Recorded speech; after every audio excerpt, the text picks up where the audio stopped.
It is Game 3 tonight in Danbury. The Danbury Hat Tricks and the Binghamton Black Bears in Danbury Ice Arena. FPHL quarterfinals, the Hat Tricks and Black Bears backs against the wall for both teams. My name is Josh Starr, joined by Jim Cerny. It's been a great series so far, Jim. The first two games split. The home team won 5-4 in overtime in both contests, and they came from behind in both games to win. Really, we've been treated to a great first two games, and I don't see any change in that tonight for Game 3. No, you're going to get a lot of desperation tonight. Two teams with, the season on the line. It's win or go home. You said it last night, and you were right for one of the teams. Tonight, it's both teams that have to play with that desperation. And I really felt, Josh, that especially in the third period and into the overtime, that it was Danbury's desperation to win the game that was the difference in the game. They were so desperate, throwing pucks to the net, getting in on the forecheck, winning puck battles, and the guy that led the charge to me, and we talked about it last night on the air, was Nick Levesque, and it was really no surprise that he's the guy that was right in front of the net to tip in Garrett Gallagher's shot and win it in overtime for the Hat Tricks. I thought he was just an absolute beast, an animal, leading the charge in what was really just an all-out desperation by Danbury. And to me, that was the difference. Now you got to carry that over into another night. And now, if you're Binghamton, you got to meet that desperation tonight. And you think that they will, because their season's now on the line too. It's Tyler Jurich for Binghamton last night was that X factor. He scored a hat trick, 2 on the power play, and that's been something we've really harped on this whole series so far is the penalties. The hat tricks over the series, 1 for 13 on the power play. That one goal, Nick Levesque in overtime last night. Pretty big goal, but yes, 1 for 13. Binghamton 4 for 16, 2 in each game, and Jurich with a pair last night. Something to keep an eye on. The referees have called it tight in this series so far. We'll see what Game 3 brings, but if you're the Hat Tricks, the discipline is just so important in this game. Your power play has struggled. Binghamton had the best power play in the league in the regular season. You have to find a way to stay out of the box. Yeah, stay out of the box, and you got to stay away from these multiple penalties at a time, too, because last night, each of Jurich's power play goals were 5-on-3 power play goals. I mean, this guy is lethal enough from that left circle with the one-timer on a 5-on-4. 5-on-3, it's nearly impossible to stop that shot. If you're one of the defenders, if you're the goalie, maybe, if you're anticipating right. But it's really tough for the defenders in the triangle as opposed to the box when it's a 5-on-4. So, yeah, stay out of the box, and, yeah, stay away from the multiple penalties at one time as well. Discipline going to be huge for both teams. One of those penalty killers for the Hat Tricks out of the lineup tonight, Adam Dowda was a big part of the penalty kill, a big face-off guy for the Hat Tricks in the first two games in this series. He will not be in the lineup, but also Binghamton missing a couple guys as well, including Gavin Yates, who is the Black Bears' biggest face-off guy. It's going to be a little bit of a different game tonight with the injuries on both sides. No Yates, no Dowda for the Hat Tricks. We'll see how things shake out. The Hat Tricks have inserted Easton Oliver back into the lineup. He played in Game 1, and the forwards all stay the same for Danbury. A little bit of rearranging on the lines, but besides that, no Dowda is maybe a factor in this game, but no Yates for Binghamton either. It may even out a little bit. Yeah, I mean, listen, those are big losses for each team. Yates, you talk about a guy that's an inspiration. He does everything. He plays in every situation for them. It always appears like he's never off the ice in the course of a game. I would love to see them chart minutes because I think this guy's playing close to 40 minutes a night. Forget about the overtime. In regulation, I think he's playing 35 to 40 minutes a night, and it seems like he is taking every face-off and certainly every face-off back in his own end. If it's a defensive zone draw, especially on the penalty kill, Gavin Yates is the guy that's taking that face-off.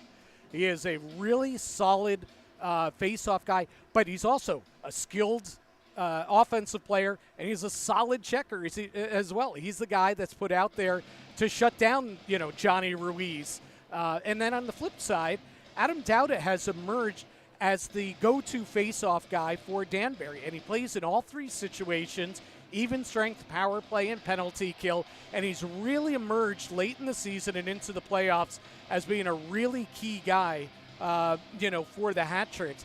And he has taken the role from Johnny Ruiz, not as the go-to scorer, but as the guy that's going to take the important face-offs. Now he's out. Yates is out. Maybe it's a wash, but it could be a big factor in this game, one way or the other. Each of these guys is going to be missed by their respective teams. It's going to be interesting to watch how the hat tricks handle the face-off. Steve Mealy will slide into the center on the second line. The third line center remains the same with Corey Anderson, Johnny Ruiz up top. In net for both teams tonight. The hat tricks sticking with Pete DeSalvo. He's been good in the first couple of games. He's given up a couple of goals, but he faced a lot of pressure in game one, was able to withstand it, and made some huge saves late in both games, including last night in overtime on a penalty kill. The hat tricks seem pretty confident in DeSalvo in the back of the net, but this is the first time he's played 3 in a row this year, and the hat tricks were forced into that hand with the loss in game one, having to play DeSalvo last night for game 2.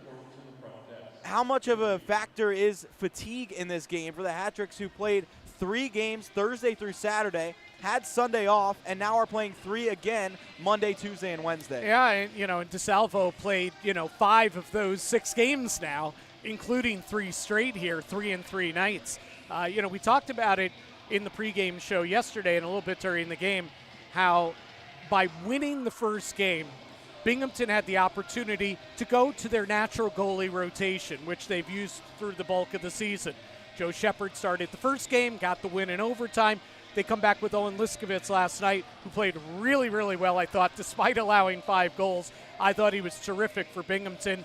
I talked to Nick Niedert, the former Danbury hat trick goalie, who is now an assistant coach for the playoffs for the Binghamton Black Bears, and he agreed. He thought Liskowitz was the best guy for Binghamton all around last night. And that's taking into account that Jurich had a hat trick last night. He really liked Liskowitz's game, but what winning the first game did for them is that they could go one goalie this night, one goalie that night, and then make a decision for game 3 if there was a game 3, which of course there is, and they go back to Shepard, who got to rest last night. Danbury did not have that opportunity. DeSalvo, listen, he's 31 years old. He's not an old man, but he's a veteran, and like you said, he hasn't done 3 and 3 yet this season, especially under the duress of the playoffs and 2 back-to-back playoff games, overtime games. So yeah, you have to keep a close eye on him. Tonight. That's going to be a key factor. If you're Danbury, you really, really want to limit the chances against for Binghamton. I think the less rubber DeSalvo sees tonight, the better. I think you really want to stay heavy on the forecheck. Puck possession is going to be really, really key, really for each team tonight. DeSalvo in game 1, 35 of 40 saves. In game 2, 20 of 24, much less busy in game 2. The hat tricks were the team that put on all the pressure in game 2, especially the final 40 minutes in overtime. 36 shots against Owen Liskowitz last night in the final 2 periods plus overtime. It will be Joe Shepard tonight. He saved 30 shots in the game 1 overtime win for Binghamton. It'll be something to watch. Shepard made a big mistake in game 1, and the hat tricks capitalized with Johnny Ruiz short-handed in that game to really start off strong for the hat tricks. It ended up going south in the 3rd period, but it will be an interesting matchup for the hat tricks. The fatigue on the hat tricks end may be playing a factor. Shepard maybe the lesser option, but maybe not. He was really good in the final 40 minutes of that game 1, and Rod Davidson, the head coach for Binghamton, electing to go with the more of a veteran presence in net. Yeah, and what Shepard showed me in game 1 is that he's a mentally strong guy, because he could have fallen apart. Danbury gets off to the early 2-goal lead, and then they regained the 2-goal lead before the first period was over. He allowed that bad goal, the shorthanded goal, to Johnny Ruiz, but yet he pulled himself together in that first intermission, and from the second period on, the beginning of the second period on, he was really terrific. I mean, he was a difference maker. That second period, Danbury in game one really outplayed Binghamton in the second period, and Shepard was the difference and allowed his team the opportunity to get back in the game and eventually win it. So we know he's mentally tough. We know DeSalvo, the veteran, absolutely is as well. I'll give you one other key factor to tonight's game, and that's the fact Danbury has made the decision not to dress Dustin Gesso tonight. He was suspended after racking up 34 penalty minutes in the opener, and he was suspended for game two. They've decided to stick with their forward group even without Dauda tonight. They're going to go with the extra defenseman, as you mentioned, in Easton Oliver. So Dustin Gesso, who did have 2 assists, 2 points in the opener, 21 goals in 30 games this season, he is not going to play. So that's really 2 of Danbury's top forwards not in the lineup tonight. And that line in game one with Dauda, Gesso, and Steve Mealy, 8 total points, 3 goals for that line. 2 of those players not in the lineup 2 nights later in game 3. It will be a important thing for the Hat-Tricks to make up that production, but they were able to do it last night. Ojic fitting into the lineup, the rookie getting a goal in his first playoff game. Johnny McDonald, another rookie, slotted in last night. He stays in tonight, and he recorded a big assist for the Hat-Tricks in the second period with Nick Levesque's goal, and the Hat-Tricks really sticking with their guns from last night. The only change is Dauda out with an injury and Easton Oliver coming back into the lineup. And you talk about the kids and the contributions that they provided. You know, McDonald sacrificed his body, stayed with the puck as he got wiped out into the boards to center in front. Perfect pass to Levesque for a tip-in goal. Levesque's first of the night last night. And, you know, he created, I thought, the defenseman, but led by McDonald, I thought they created a lot of the offense. A lot of the good chances that Danbury had were shots that were getting through, taken by the defenseman.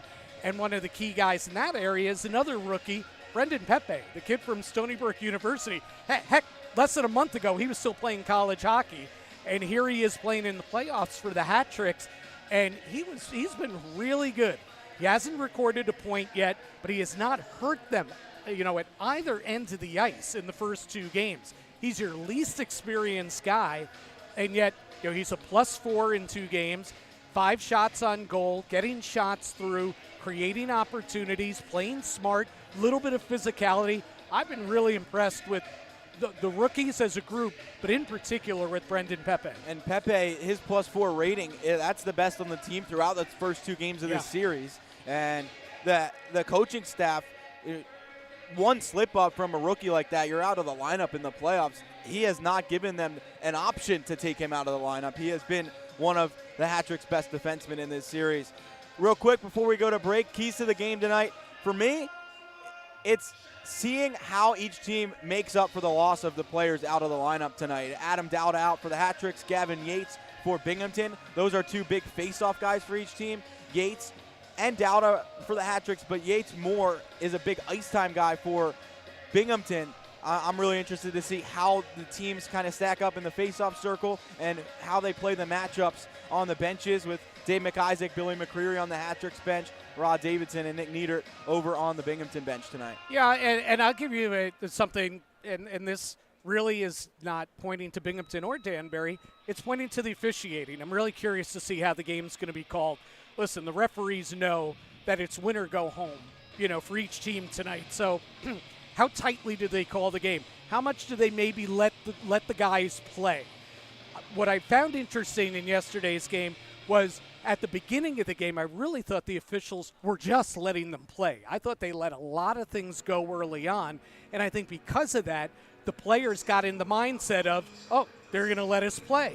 And then all of a sudden, second period on, they started, as you said earlier, they started calling everything.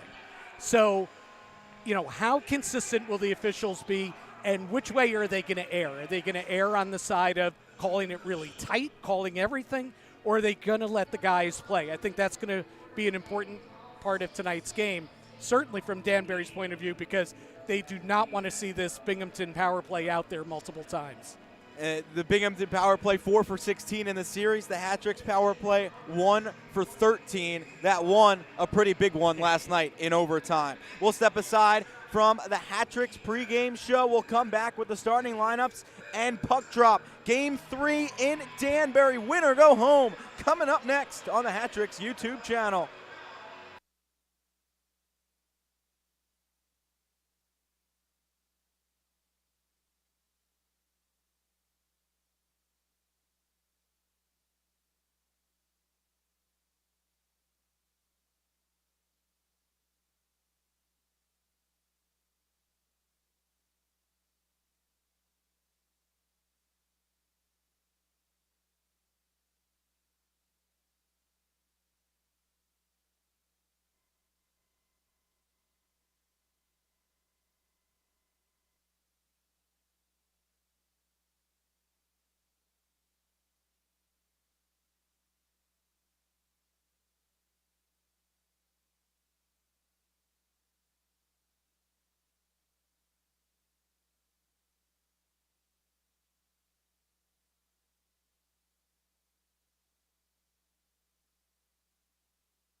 Almost set for puck drop in Danbury. Josh Starr with Jim Cerny, the Hat-Tricks and the Black Bears. Winner go home. Game 3 tonight. The starting lineups presented by PR Electric. Binghamton, we talked about it in the pregame, going with Joe Shepard in net.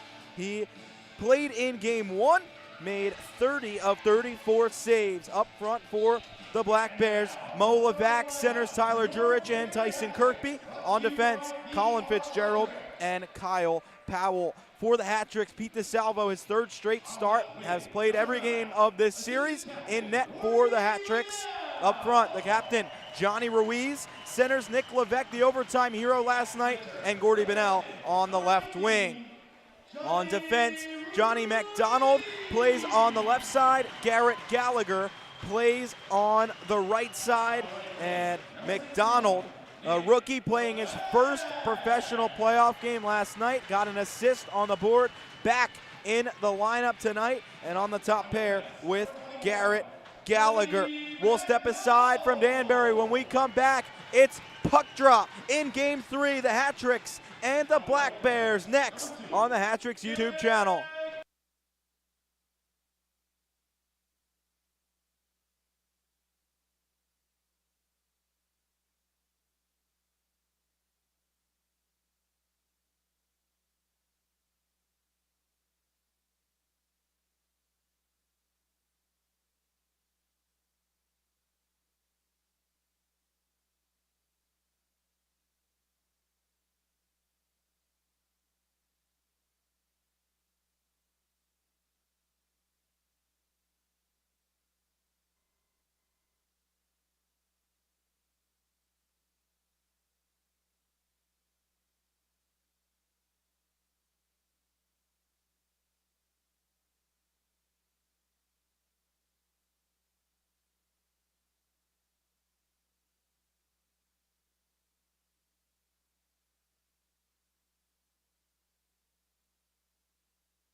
Ready to go in Danbury. It's Game 3 of the FPHL quarterfinals. The Danbury Hat-Tricks host the Binghamton Black Bears, and the Hat-Tricks and Black Bears, an elimination game winner, moves on to the FPHL semifinals against the Columbus River Dragons. And both of these teams not ready for their seasons to end just yet, and we are so happy to bring you the action from Danbury tonight.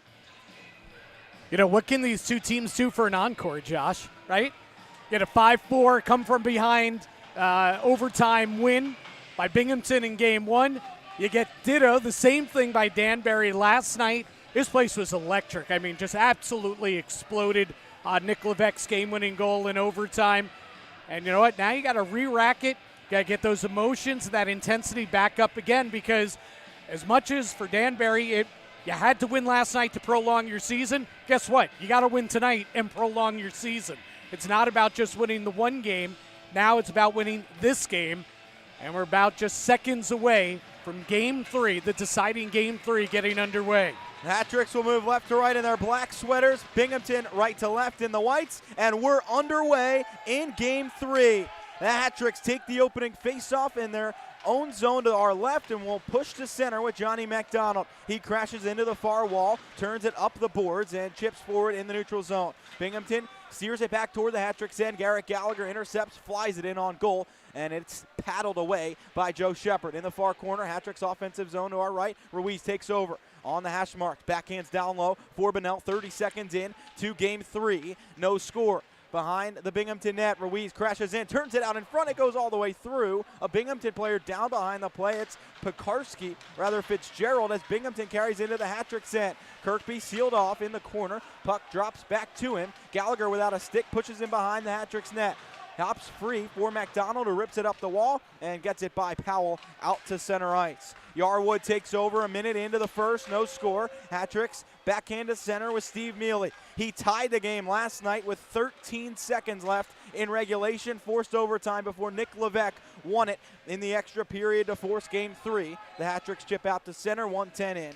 and Pekarski will take over. His bank pass to center, intercepted by Mealy. Steve Mealy into the offensive zone, far circle, will rip it. It goes all the way through, bounces back to the point. Brown serves it down low behind the cage. Steve Mealy takes it off the end wall. Back to the point, Atwell will rip, and it's blocked. Carried ahead. Ivashkin into the hat-trick's end. Brown catching up from behind, dives and pokes the puck away. Ivashkin crashes hard into the end boards, takes the hat-trick's net off, and on all fours, getting up to his feet slowly, 1:34 in, no score in game 3. Well, the kid, Nikita Ivashkin, who is the league's second leading scorer this season with 98 points, tied with teammate Tyler Jurich, has had a slow start to this series. He has 1 assist in the first 2 games, and he got plastered into the boards in overtime last night by Kuznetsov.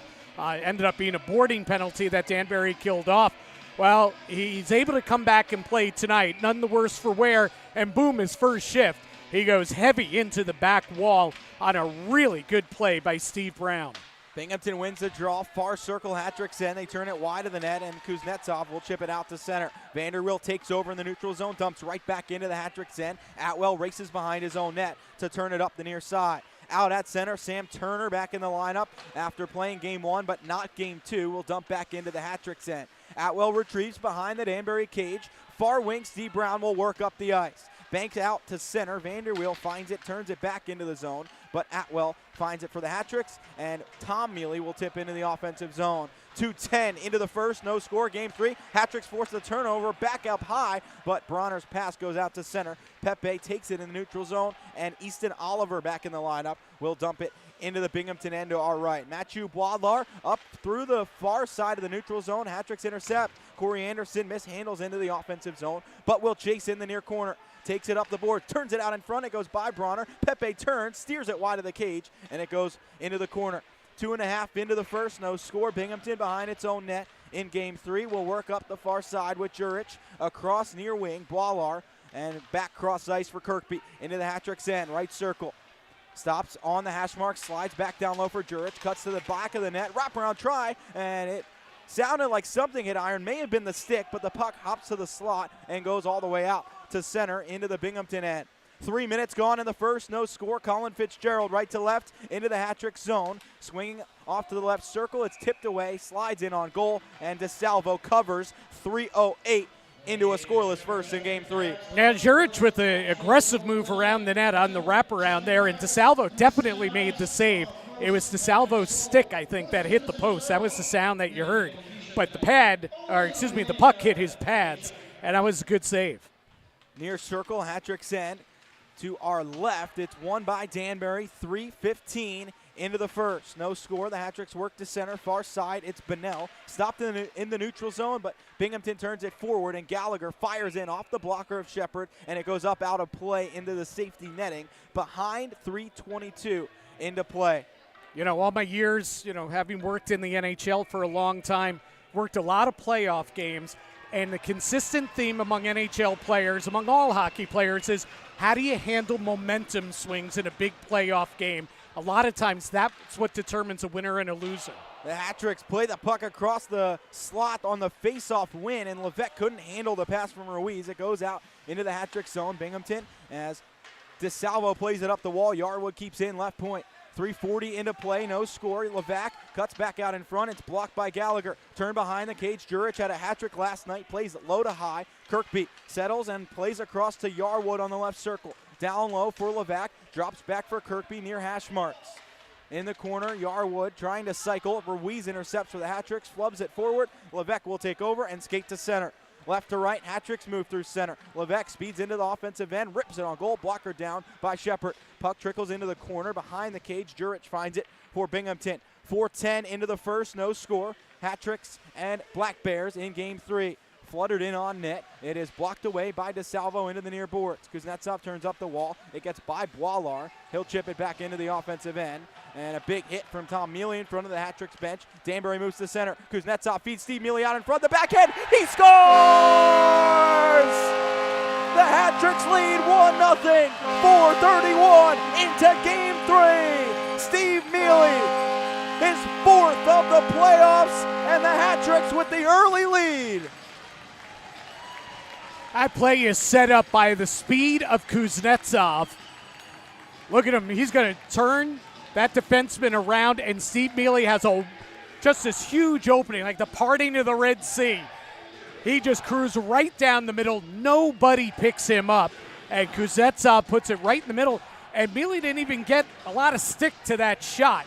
He was just able to redirect it a little bit, and it slid right between the pads of Shepard, probably one that he wants back. Even though it was an odd man rush there, it ended up being an odd man rush because Mealy was able to split the two defenders covering him. It ended up being a down low 2-on-1. But even because of that, it was not really a great shot.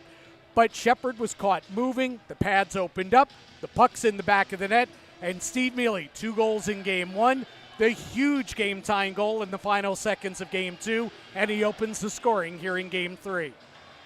And you say Shepard may have wanted it back, but Mealy did make a good move to open up the legs. He just didn't get a great stick on the shot.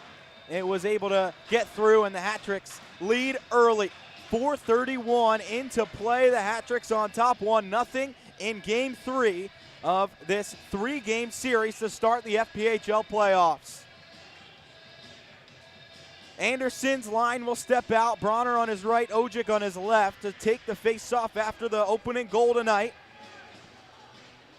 Brown and Atwell, the D pair for the Hat-Tricks after the goal. 1-0 Hat-Tricks early in Game 3.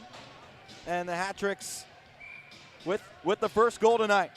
And Kuznetsov and Atwell get the assists on that. Kuzi, of course, with the great pass. Atwell, though, sprung Kuznetsov up left wing. Brown back in his own zone. Hat-Tricks win the face-off, tip in on goal. Shepard will paddle it down and cover up. 4:40 in to the first. The Hat-Tricks have the first goal. You talk about momentum a little bit ago, Jim. That's a great way to get it early on. Yeah, absolutely. Scoring the first goal at home, absolutely. But momentum swings.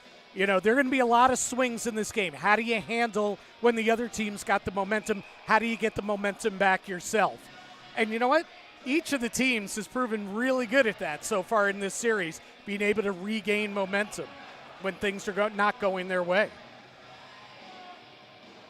Ojic and Colin Fitzgerald tussling at the far circle in the Binghamton end before this faceoff gets dropped. Referee intervenes to talk to them, and we are ready to drop the puck. 4:40 into the first. The Hat-Tricks scoring first tonight, leading 1-0 early on. Anderson gets tossed from the draw. Bronner will step in. It's won by Binghamton behind the Black Bears net. Puck hops around behind. Anderson shoots it toward the front, and it is blocked away into the boards. Ivashkin turns up the wall. Hat-Tricks force it back into the slot, but Binghamton will take it out to center. Brown swats it back toward Binghamton ice at his own blue line. Powell finds it in the neutral zone, rips it around the boards.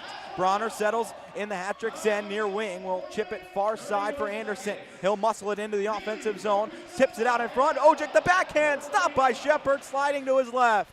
It comes back to the point for Brown, who drops it down low. Ojic turns it to the side of the net. It's intercepted by Corey Sherman. Right to left, out to center. In the neutral zone, he'll chip into the Hat-Tricks end. Side of his cage to the left. DeSalvo leaves it behind for Atwell. Swings up the near side. Levesque out to center with Ruiz. Hat-Tricks with numbers. Ruiz into the offensive zone. 2-on-1. Near circle. The wrist shot. It's blocker down by Shepard.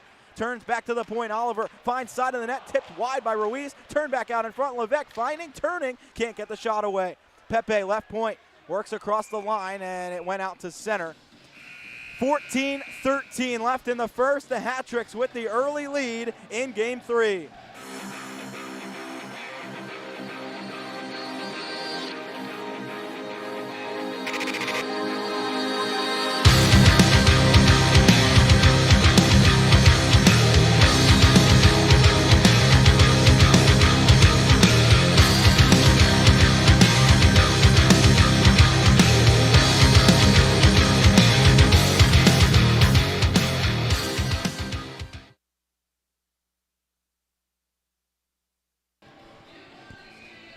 Hat City Physical Therapy is the physical therapy provider for the Danbury Hat-Tricks. Their facility is located on Federal Road right here in Danbury.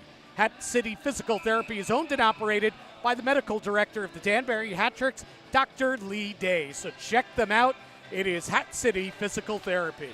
Neutral zone draw, 5:50 into the first. Hat-tricks win it, and we'll turn up the left side into the Binghamton end to our right. It's Levesque carrying into the near corner. He's pinned against the wall by Yarwood. Digging away at it, and it chips up to the point. Oliver turns it wide into the far corner. Bunnell chases there against Pekarski and crashes into the wall. Hat-tricks dig away, work it to the point. Pepe walks in and thinks about a shot, plays it across the blue line for Oliver, tipping down low. Ruiz around behind the net, will leave it for Bunnell coming out in front. The shot, he fanned on it, and it trickles toward the front, and it's turned away by Shepard. Hat-tricks back on the puck on the near wall. Bunnell sealed up against the corner boards and trying to kick it free. Oliver in as well for the Hat-tricks. It comes behind the net, and Pekarski will turn it up the far side. Pepe can't get across to keep it in. He'll take over in the neutral zone.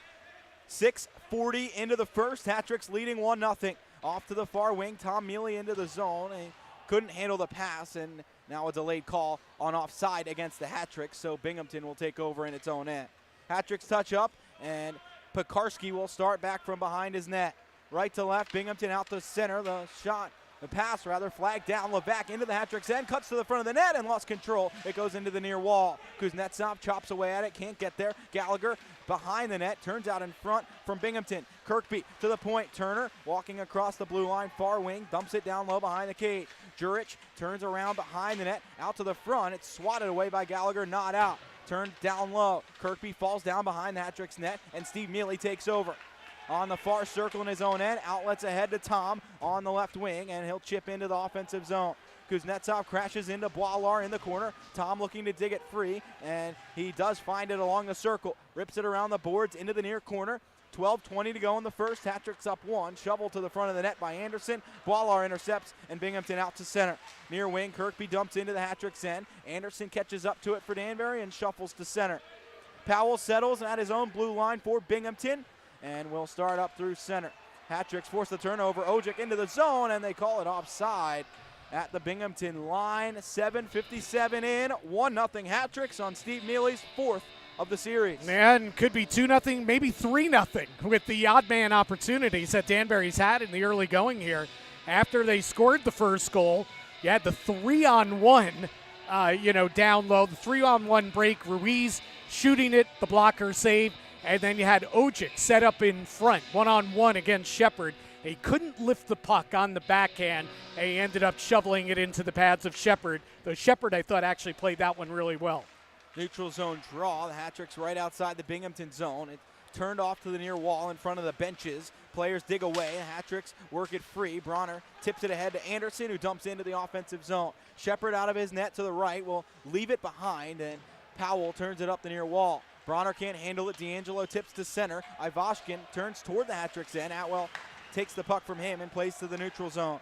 Dumped right back into the Hat-tricks end. DeSalvo will leave it behind the net for Brown up the near wing. Bronner kicks it to his blade, cannot get out of the zone. D'Angelo turns it down low into the corner. Ivashkin chases behind the Hat-tricks net, sealed off by Brown, and the Hat-tricks turn up the far wing. Ojic will chip ahead, not out of the zone, kept in by Powell. Ripped around the boards.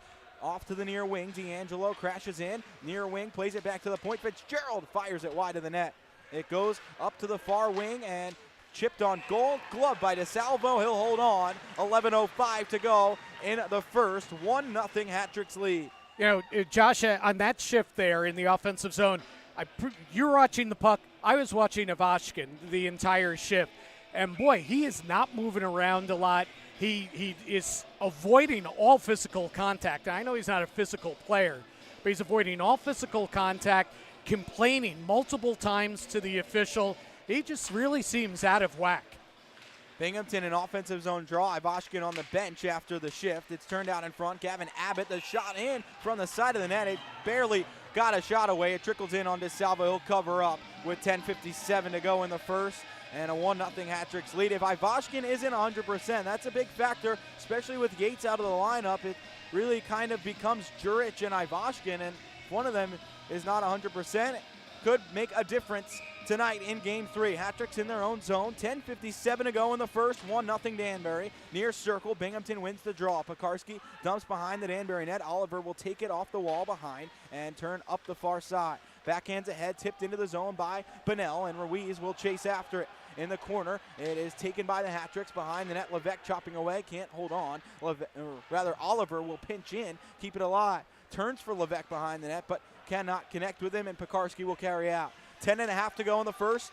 1-0 Hat-Tricks. Vanderweel trekking into the Hat-Tricks end. The backhand, it goes through the blue paint, back to the point. Levesque down low for Oliver to take over for the Hat-Tricks with some space in his own zone as Binghamton is changing lines. His pass goes out to center. Binghamton finds, turns it right back into the Hat-Tricks end, but it goes up and out of play behind with 10:15 left in the first. You know, in the pregame, we were talking about how Easton Oliver is back in the lineup tonight. He was a +2 in the opener. We thought he played well. Bit of a surprise that he was a scratch last night. Back in the lineup tonight. He's already seen quite a bit of ice time. He's not the extra guy out there. He's getting some regular shifts. And if Danbury right now has 9 forwards and 7 D, if they need one of the D to move up, you have Zach Lazaro, who can also play forward. So keep that in mind should they have a penalty situation or whatever where somebody gets hurt. Zach Lazaro is a guy that could swing up and play forward as well.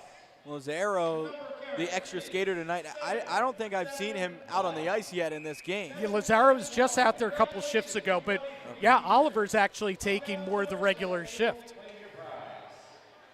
Hat-Tricks back in their own zone. Near wing, it's Steve Mealy to take the draw against Levesque. 10:08 left in the first. It's turned all the way down the Binghamton zone. Shepard will leave it at the side of his net halfway through the first. Fitzgerald back in his own end will turn up the far wing. Cuts toward the center of the neutral zone, goes to a knee and plays it off to the right wing for Kirkby. Into the Hat-Tricks end. It is turned around in the corner, and Kirkby looking to play it out in front. It's pinned at the side of the net. Hat-Tricks find it, turn up the near wall, and it's out to center. Going into the Binghamton end, Fitzgerald will backtrack for it. Up the far wing for Powell, 9:35 to go in the first. Hat-Tricks ahead by 1 early in game 3. Chipped into the Hat-Tricks end. Ojic chases behind his own net. Up the near boards. It's past Kirkby, but he recovers and plays it down low. Jurich races behind the net, sealed off by McDonald. Levesque finds it, converged upon by 3 Hat-Tricks. McDonald upended. DeSalvo behind the net will play it up the boards and get it to center. Hat-Tricks move to the neutral zone. Ojic dances into the Binghamton end, trying to work down the wing. He gets it to Anderson. The backhand in front, blocked by Kirkby. Rebound in front, they score! Tobias Ojic, 2-0 Hat-Tricks. 9:06 left in the first. Danbury up 2 early in game 3. Ojic's second of the playoffs, and the rookie converts for the second straight night. Looked like it was going to be an odd man rush. Let's check it out. Looked like it's going to be an odd man rush, but it ends up being a broken play as the puck is lost, but Danbury wins the puck. Anderson's shot is blocked, then it comes to Ojic, and Ojic is able to shovel it into the cage past Shepard.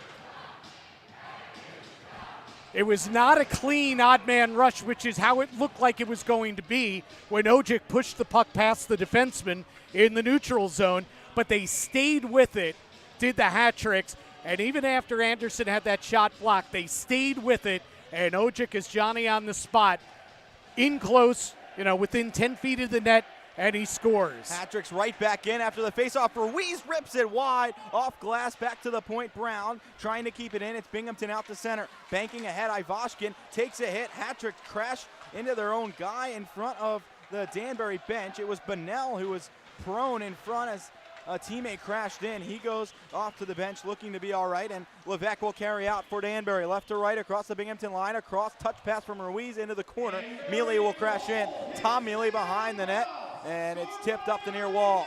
Oliver turns down low in the corner offensive end to our right. Levesque digging away at it. 8:25 to go in the first. Hat-Tricks up 2-0. Newberg in the corner for Binghamton looking to kick it ahead. Corey Anderson the only assist on Ojic's goal as the Hat-Tricks can't get the puck in the offensive end. It's shoveled all the way out to center by Binghamton, and Steve Mealy back into his own end with 8:05 to go in the first. Hat-Tricks up 2 in game 3. Have to win to move on in the playoff tonight. Game 3 of this best-of-3 first round in the FPHL playoffs. Kuznetsov off the end boards, far wing. The shot stopped by Shepard after a big hit in the corner. Another big hit. It will be a penalty against the Hat-Tricks. Binghamton takes over, and some pushing and shoving in the corner. 2 players go down. It's Vanderweel and Tom Mealy, and I'm wondering here if Vanderweel may be negating a Binghamton power play. Well, we'll find out when we come back. The original call was on the Hat-Tricks. We'll see if there's more after this on the Hat-Tricks YouTube channel. Danbury up 2-0 early in Game 3.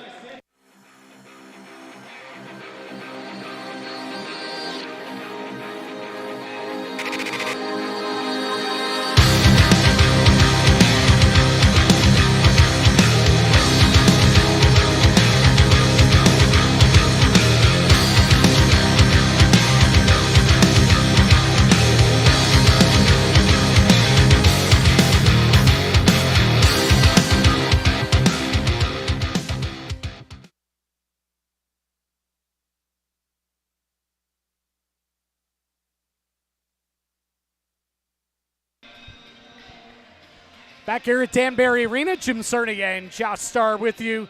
Coca-Cola is the official beverage of your Danbury Hat-Tricks. Our Coke will make you smile. And the referees right now trying to figure out what the penalties are going to be. I mean, the original penalty was going to be against Danbury.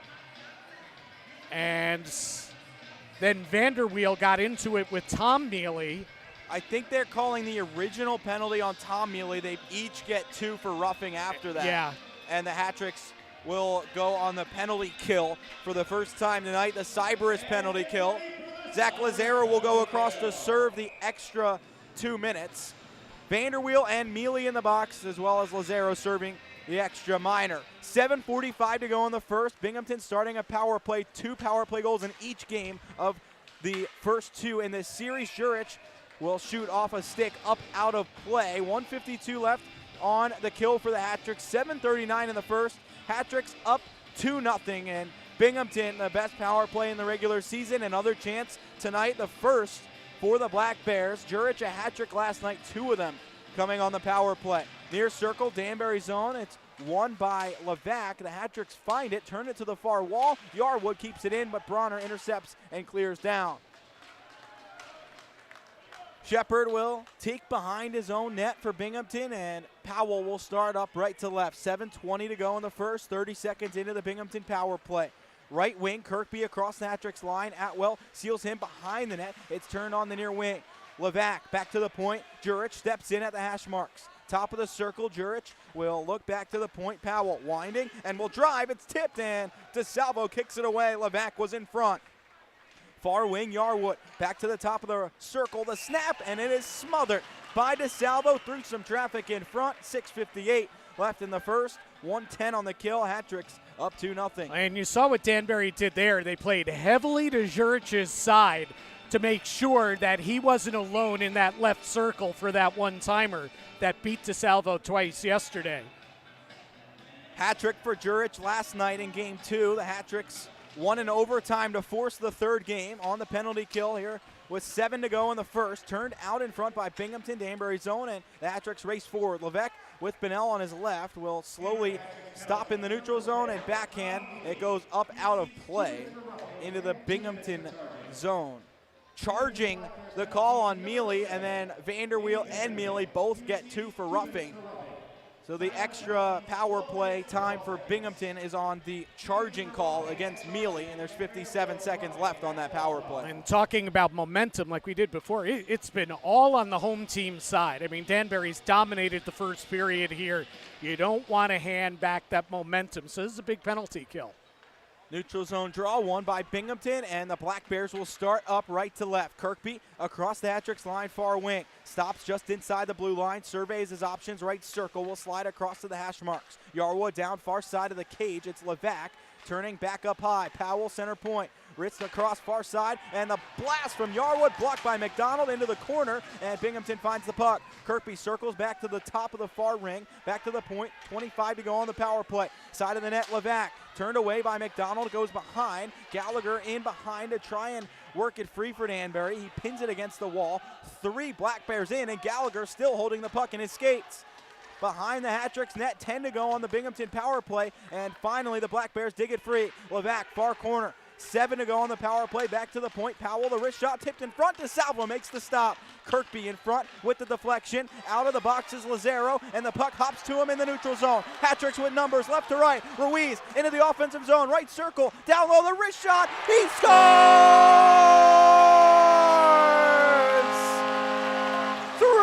Hat-Tricks. 5:38 left in the first. They kill the penalty, and they go down the ice and make it a 3-goal lead.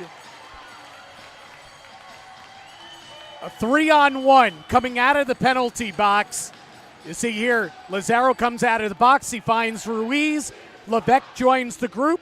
Ruiz looks off Levesque and then just beats Shepard over the glove. That is 3 goals on 12 shots in the first 14-plus minutes of this first period. And Danbury could not have scripted a better start to Game 3 than what they've gotten so far. Another big odd man rush for Danbury in this first period after an important kill there. As dominant as Game 1 was early on for the Hat-Tricks, they never led by 3. Tonight, the first lead of the series by 3 for either team, and the Hat-Tricks have it with 5:20 to go in the opening period. DeSalvo up the far wing, up to the top of the Hat-Tricks end. It's taken by Turner, turned down low, and the Hat-Tricks back out to center. Ojic racing into the offensive zone, left circle, the shot blocked away. Newberg will carry ahead. Ivashkin on the near wing, across far side into the Hat-Tricks end, 1-on-3, dancing by. Atwell turns him down. It will be a penalty against the Hat-Tricks.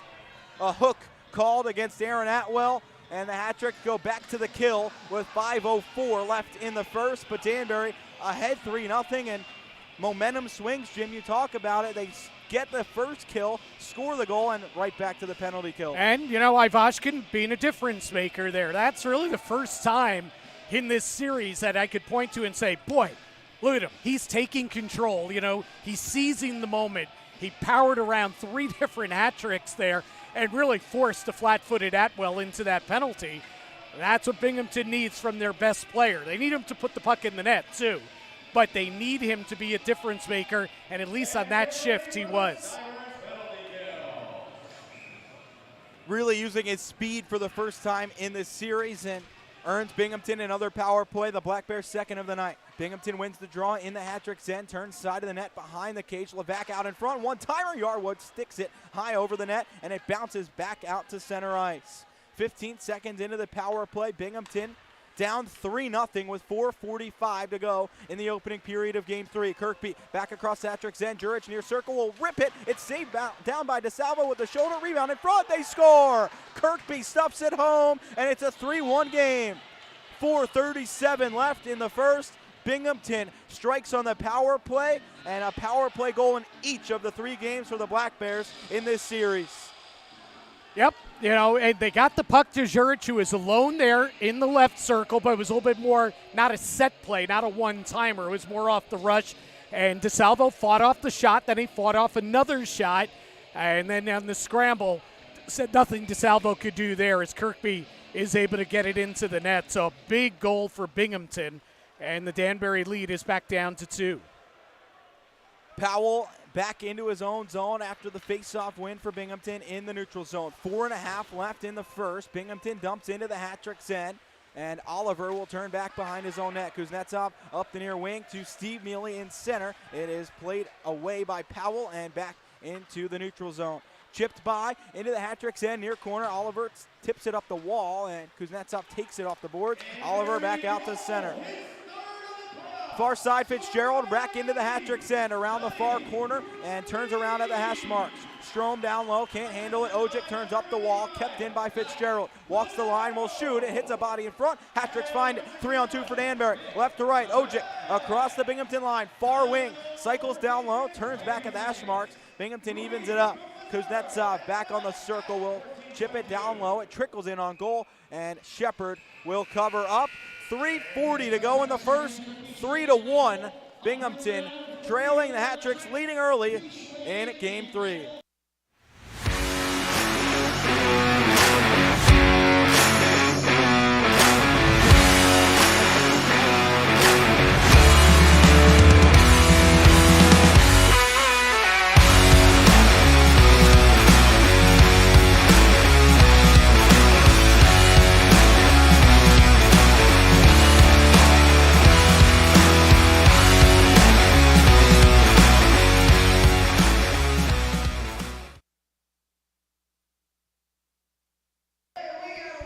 a comfortable stay with great amenities, the only choice is La Quinta by Wyndham right here in Danbury.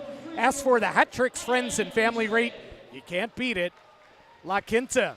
Danbury raced out to the 3-0 lead, but it's 3-1 with 3:40 to go in the first. And Ivashkin didn't score that goal, but he helped create it by drawing the penalty, and the power play goal coming thereafter for Binghamton.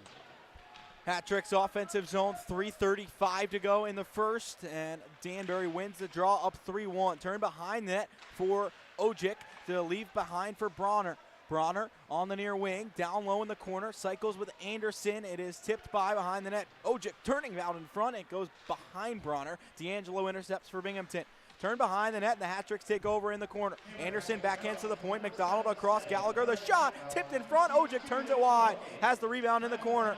Pinned against the wall by Newberg. Ojic in the corner. Anderson crushed into the wall. He is slow to get up, and it's a penalty on Yarwood. The Hat Tricks have to be careful about retaliation here. Corey Anderson slow to get up, still on all fours. He's on his knees and looking to be in some pain down on the ice. I mean, just a blatant, that was a textbook boarding penalty right there.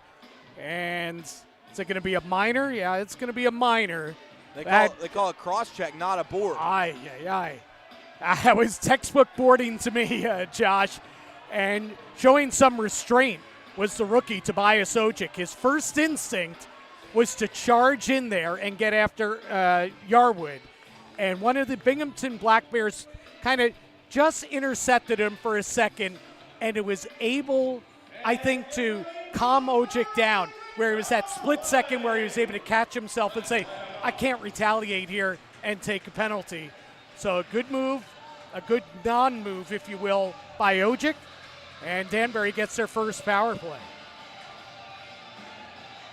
Binghamton 1 for 3 on the power play tonight. The Hat Tricks' first chance. They are 1 for 13 in the series and looking to regain a 3-goal lead late in the first. 3:04 left. Yarwood off for a cross-check. Near circle, offensive end to our right. Hat Tricks win the draw. Johnny McDonald turns it down low behind the cage. Powell takes over in the corner for Binghamton. Scoops all the way out. It'll bounce down the ice and into the Hat Tricks' end. DeSalvo leaves it to the side, and Garrett Gallagher cycles back behind his own net. Gallagher left to right. Far wing. And McDonald works into the offensive zone. His pass toward the slot, intercepted, clipped up to the point, and Bonnell gloved it down. They call it hand pass against the Hat Tricks, and the fans don't like it. I think it was a good call. Yeah, I think that was absolutely a hand pass. The fans are really angry. I think they think maybe it was an offside call. Yeah, you're right. It clearly wasn't offside. They were a good couple feet inside the blue line, but clearly a hand pass. Neutral zone draw. Won by the Hat Tricks, and McDonald will rim it all the way into the offensive end. Ruiz takes it off the far wall. 120 on the power play for the Hat Tricks. 2:25 in the first period. Bonnell down low for Levesque. Takes it in the corner and turns back down low for Ruiz. Taking it off the far wall. He spun around at the bottom of the ring. He'll take over behind the net for Levesque. Levesque looks out in front, feeds Ruiz along the far dasher. Back to the point. Gallagher will rip, and it's off a body into the near corner. Levesque retrieves it there behind the net, sealed off by Powell. Ruiz crashes in and works it into the corner. 50 seconds to go on the power play for the Hat Tricks. 1:54 in the first. Up 3-1 in game 3. Ruiz toward the slot. Bonnell passes off a body. Binghamton can't clear. Ruiz down low, tips it around behind the net, and plays to Levesque. He looks back to Ruiz on the near wing. Ahead to McDonald. The wrist shot is blocked by Levesque. Bounces to the far boards for Steve Mealy. 30 seconds to go on the power play, and Gallagher mishandles at the point. Out to center. The Hat Tricks have to regroup. Atwell tumbles down in the neutral zone and unable to keep the puck. D'Angelo across the Hat Tricks line. Right side will shoot off of Gallagher into the corner. Anderson retrieves back on the ice after taking the hit from Yarwood, and the Hat Tricks move to center. 10 on the power play. Steve Mealy races into the zone, sealed off, and he is unable to get the puck in deep behind the net. It's turned out to center all the way down. Out of the box is Yarwood. Hat Tricks unable to score on the power play. It's played all the way down. Tom Mealy can't get a stick on it, so it is tipped, or icing is called, and The Hat-Tricks will have a defensive zone draw, 54.8 to go. I think they might add some time on, and the clock kept running a little bit extra after that whistle. And good to see Corey Anderson back out on the ice, set to take the defensive zone draw here. I mean, he was really crunched in the lower back on the cross check before. He was able to take the next shift on the power play. He's out now to take the face-off. Can't win it. Jurich will fire on goal. Tipped away by DeSalvo. 50 seconds to go in the first. Hat-Tricks up 3-1. Black Bears in the Danbury end. The pass is intercepted by Tom Muley. He springs Kuznets up. Races across the Binghamton line. The snap hits a body in front. Pekarski blocked it into the corner. Anderson trying to muscle down low. He is upended. Goes down in deep in the Binghamton zone. A puck hops out to center. And C. Brown will have to go back into his own end to retrieve it. 25 to go in the first period. Atwell up the far side. It is taken by Pekarski in the neutral zone. He'll backtrack into his own end. Kicked ahead by Kirkby from center ice, and Atwell takes over for the Hat-Tricks at his own line. Left to right, dumps into the offensive zone. Bronner near corner with 10 to go in the period. Turns back, looking toward the slot. Will play it around behind the cage. Jurich across to the far boards for Binghamton. Crashes in and is pinned against the wall with 2 to go in the period, and turned toward the goal. The tip wide by Bronner as the horn sounds. That was a close chance for the Hat-Tricks late in the first, but they end the first period up 3-1. An outstanding start for the Hat-Tricks. Binghamton got a little bit of momentum back toward the end of the period, but the Hat-Tricks led 3-0, an elimination game in Game 3 of this series. You couldn't have asked for a much better first period from Danbury. A couple of penalties, which we've talked about all series, but besides that, the Hat-Tricks have really controlled play. Yeah, absolutely, Josh. Absolutely the start that they wanted. And, when you think about it, the other odd man rushes that they had there in that first period, they might be up better than 3-0, but it was 3-0. They give up the power play goal. But, I thought they settled things down after that. It didn't get away from them, and they got a 2-goal lead after one, and really not much more you could want than what you saw out of Danbury in that first period. It's a 2-goal lead for the Hat-Tricks after the first 40 minutes. Stand between the Hat-Tricks and advancing to the FPHL semifinals this weekend. We'll step aside during the intermission. We'll have the Hat-Tricks goaltender Frankie McClendon on for an interview. We'll hear about his season and his thoughts on the first period so far tonight. We'll be right back on the Hat-Tricks YouTube channel. Hat-Tricks up 3-1 after one.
Back here at Danbury Arena, Jim Cerny and Josh Starr with you. 1 period in the books. Game 3, the deciding Game 3 of this quarterfinal series between the Hat-Tricks and the Black Bears. And Danbury with the 3-1 lead. We are joined by goaltender Frankie McClendon, kind enough to make the long walk across Danbury Arena to come up here to the press box. And so, first of all, tell me about, before we get into the first period, what's it like for you? You're up there, you're not in uniform and everything. You got to be feeling every shot, every move, every play, and everything going on up there. How difficult is it to be a spectator? I've been in this league for like 5-6 years now, but like being a spectator, but also being a goalie, you always want to be in the net to help your team out. But we have 3 great goaltenders between me, DeSalvo, and Wilson, and every rush down the ice, you see, you're like, oh, what's going to happen here? Is it going to be another pass, or is it going to be a backdoor shot? So my mind is always going. I'm always watching to see who's the key shooters and whatnot. But obviously, anything that comes in our house, you're obviously going to think, hey, your goalie's going to make this save. And it's just, it's an awesome feeling just being a goalie, So I was talking with Billy McCreary last week, and we we're kind of, prepping for the playoffs. And I asked him about, having the 3 goalies, 2 veterans, and then Brian Wilson in his first year. And I used the word investment. I said, you've chosen to invest in 3 goalies that you can trust here. And sure, that causes a tough situation. Somebody's got to sit out, here and there. But he cut me off. He goes, that's exactly what we did. We've invested in our goaltending. We think it's the single most important thing for us to get where we want to be to win the championship. What does that mean to you, being a goalie, no matter where you are in the pecking order on any certain day, to know that an organization believes so much in that position that they're really not to have just one really good one, but to have 3 guys that they can count on? Well, it all starts from the back end, right? You always have to have a great goalie to steal a game when the team isn't playing well or the team's going to bail you out. But, this organization here, they really show, not just me, but Wilson and DeSalvo, they care about all 3 of us. And you're right, it doesn't matter where you are in the pecking order. We all get along perfectly great. We all battle in practice. And, it's a competition every day, but we get all along with each other off the ice. But to come to the rink and know that you have 3 good goalies, the guys on the team, they can understand, where the team's going with this, right? They know that they'll have someone back there to always have their back. That they can trust, right? This season, you saw Binghamton quite a bit. In fact, you got the bulk of the work against Binghamton. Yeah. So, I know DeSalvo and Wilson have both played against Binghamton as well. But is there anything, any wisdom that you could impart to your teammates or to your fellow goalies because you did see the bulk of the work against Binghamton this season? Well, I think as a goalie, though, we don't want to look too far ahead. Or we talk about who's their dangerous players or where the shots would basically come from. So we bounce ideas off in practice about this is how they set up. And as a goalie, you don't want to go into a game thinking about what's going to happen. You just kind of want to go out there, react, and make saves. And that's all the team's going to ask us to do. You start tonight with the 3-1 first period for the Hat-Tricks, and getting off to a good start, huge in a game like this. How do the Hat-Tricks carry momentum and carry the 2-goal lead throughout the rest of the game? Well, they always say a three-goal lead going to a period, it could always be dangerous. But, we have a good group of guys on this team, so we're just going to keep pounding this goal away because you can see, I think this is the first game where we put up 3 goals in the first period. And we just have to keep that momentum going, keep that energy up in the locker room. I know they're probably going crazy right now, but, they're all focused in there. And we know what our job is for tonight is to come away with a win.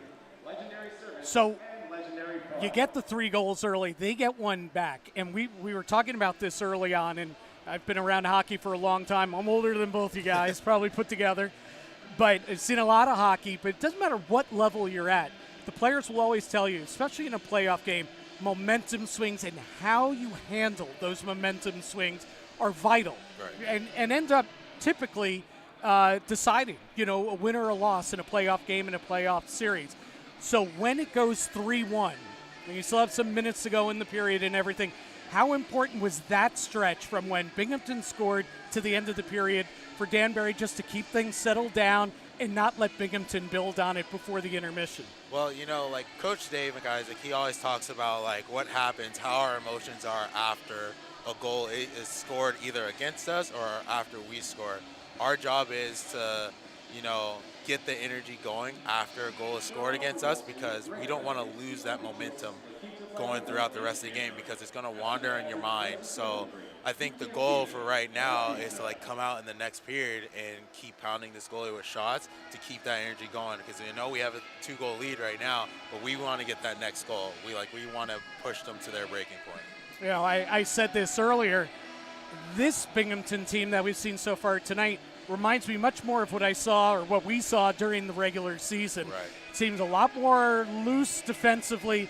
I mean, I ran out of fingers on one hand to count the amount of odd man rushes that Danbury had in that first period compared to the first 2 games this series where they played it tighter. You know, you end up giving up 9 goals or Binghamton gave up 9 goals in 2 games, but those are hard work, tough goals. There weren't a lot of odd man rushes. Big difference in the first 20 minutes tonight. Did you see the same thing, and what did you see out of Binghamton in the first? Well, you know, I think they have a young group, and as a first-year team and some guys not getting that playoff experience at the pro level, there's going to be some jitters with some guys on that team. And, you know, we can tell, especially with their goaltender, Joe Shepard, he's a good buddy of mine, but we got to him quick, and we need to keep going on that. And sometimes without experience, that's what's going to hurt teams. Binghamton has really the 2 big guns in the lineup tonight, Ivashkin and Jurich, and the Hat-Tricks pretty much held them at bay in the first. I think Jurich may have had an assist on the goal. Yeah, he got an assist. But really, Jurich, you know, the 3 goals last night, what can the Hat-Tricks do to really keep those 2 off the board in the final 40 minutes? Well, I think the main thing is we need to stay out of the penalty box. We know that Jurich is the shooter on their power play, and you know I've been around for 5 years and I know where he likes to shoot, and you know it's amazing how like a player like that is still producing points. So I think the biggest thing is that we need to stay out of the box, and we need to keep those guys in front of us, and we can't let any breakaways happen. You know. There you go. Frankie McClendon says stay out of the box. Must be listening to the broadcast. That's what we said. Frankie, thanks for a few minutes joining us here in the intermission. Thanks and for best having of me. luck to you guys the rest of the way tonight and hopefully on to round 2. Yep. Thank you, guys.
Second period ready to go in Danbury. Game 3 of the best of 3 FPHL quarterfinals. The Hat-Tricks lead 3-1 after 20 minutes. Josh Starr with Jim Cerny. The Hat-Tricks with the 3-goal start to this game.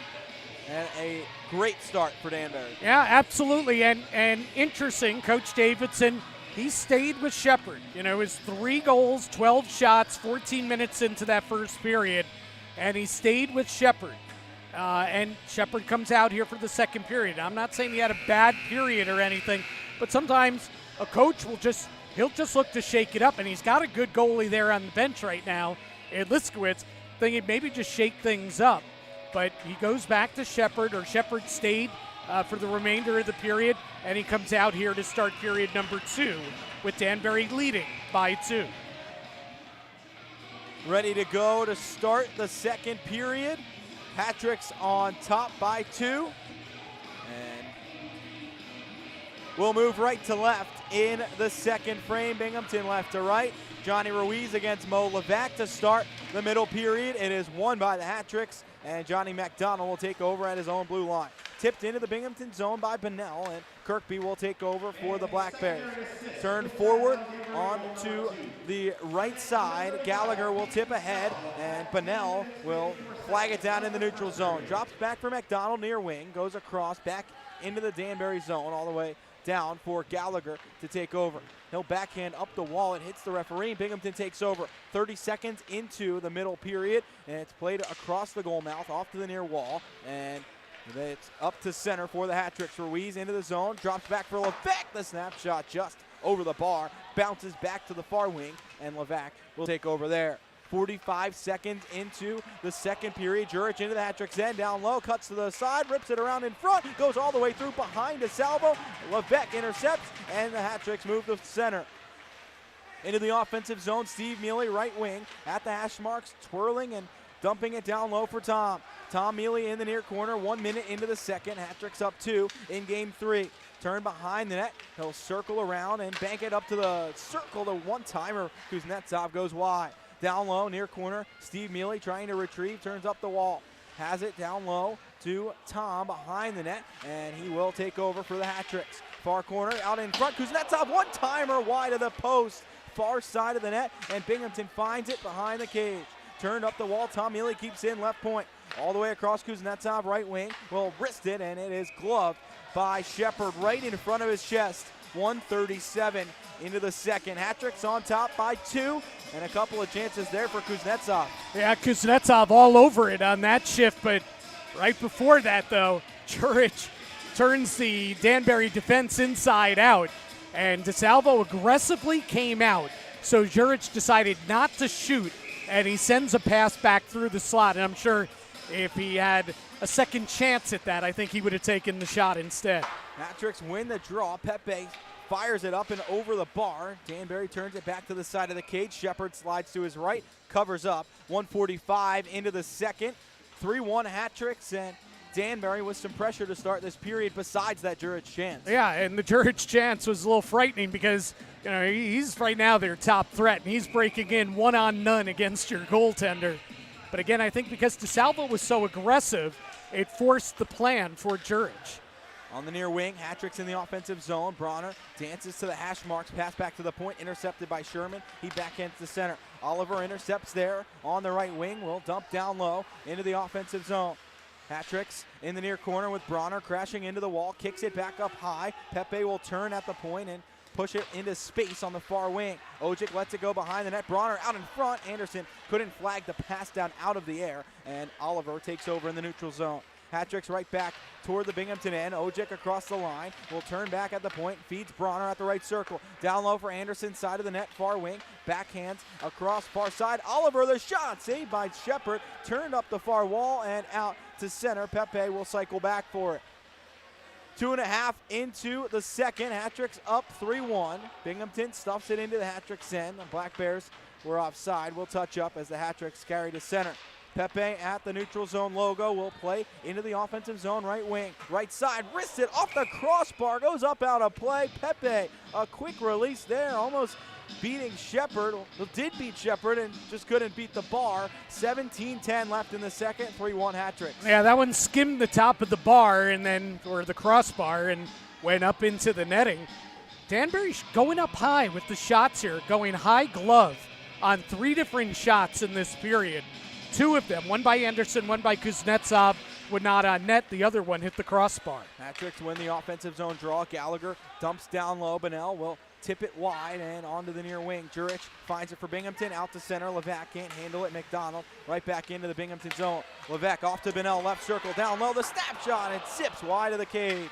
Off to the slot, Ruiz, the blast, hits a body in front. Jurich has the rebound, outlets toward Kirkby. McDonald steps in and intercepts and fires it down into the Binghamton end to the left. Powell will take it off the near wall, and Binghamton works to center in the white sweaters with green trim across the hat tricks line. Left wing, it is Kirkby. Down low into the corner. Danbury end our right, and is taken by the hat tricks. Turned up the wall. Steve Mealy takes it in the neutral zone. Has some space into the offensive zone. Backhands all the way across. Levesque streaking in. It's poked away by Powell into the far corner. Fitzgerald chips up the wall. On the wing, it's Kirkby taking over for Binghamton. 3:45 into the second. Hat tricks up 2. Binghamton works to center. Across the hat trick's end. Far wing, left side. The shot is smothered by DeSalvo. No rebound from the hat trick's netminder. 3:53 into the second. Oh, you saw a really good defensive play there by Kyle Powell. Nick Levesque was off to the races on right wing, Mealy off to the races on left wing, and Mealy feathered what I thought was going to be a perfect pass. Leading Levesque right into that shot, but Powell was able to reach out and stick it away. And he was with Levesque stride for stride. Really good play by Kyle Powell. Far circled, hat trick's own zone, and Mealy, who had that pass across, will win the face-off back. Tom Mealy will work up the left wing into the offensive zone, swatted away by Binghamton, and Atwell will settle in the neutral zone. Kuznetsov turns back at the red line, feeds Tom Mealy left wing, blasts in. Kuznetsov beat Mealy into the zone, so it goes all the way back to center. Steve Mealy lets it go back for Steve Brown to dump into the offensive zone. 4:20 into the second period, 3-1 hat tricks on top in game 3 of the first round. Corey Anderson forces the turnover offensive, then rips it high over the bar, and Newberg will chip it out all the way past Atwell in the neutral zone. He'll turn back for it and play it ahead. Kuznetsov backs it into the offensive zone. Ojic in on the left circle, down low. The wrist shot, he scores! He goes 5-hole for his second of the night. 4:43 into the second. The hat tricks are up 4-1. Ojic forces the turnover and carries in, roofing it by Shepard. Well, I've been talking about how they've been shooting high on Shepard in this period. Not that time. He opened up the 5-hole, and Ojic went right between the pads with the shot. He was very patient, and he waited for Shepard to open up the pads, and then Ojic put it right in between. And that looks like it's going to be it for Joe Shepard. 4:43 into the second period. 4 goals on 18 shots. And yet again, Danbury has a 3-goal lead, Josh. Ojic second of the night, third in 2 playoff games, and the rookie didn't get in the lineup for game 1 of this series, was inserted for game 2, and he has 3 goals for the hat tricks in just over 4 and change periods for Danbury. 4:43 into the second. The hat tricks back on top, 4-1. Owen Liskowitz will step into the Binghamton net. 41 saves last night, 36 of those after the first period in an overtime loss, as the hat tricks forced this game 3 tonight. Danbury on top by 3 in game 3. Early in the second, behind the hat tricks net, Binghamton into the Danbury zone. Pekarski down into the corner, stopped by Pepe. He will turn ahead and off to the right wing. Oliver will skate to center. Right wing, chips by into the offensive zone, and is blocker down. And on the near wing, it is Ruiz who will be unable to keep it alive in the Binghamton end. Black Bears out to center, and Oliver cannot hold on. On the near side, Bunnell tips it back forward. Levesque into the offensive zone. Right wing, into the right circle. His wrist shot gloved by Liskowitz, and he will hang on. 5:27 to go into the second. The Hat-Tricks on top by 3.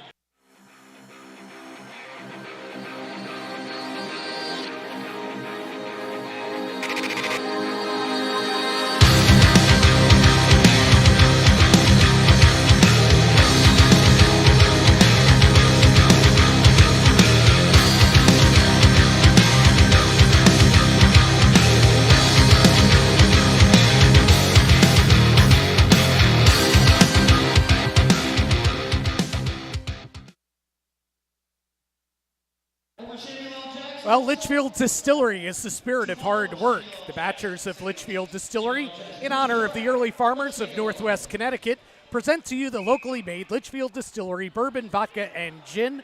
Grab it at the rabbit hole and hoist the barrel. With the Hat-Tricks, Ojic, unassisted, drives Shepard from the game and drives the score to 4-1 in favor of the home team. Big goal there, but it's been interesting. They were going up high on Shepard the whole period, but when they finally beat him, it's through the 5-hole between the pads.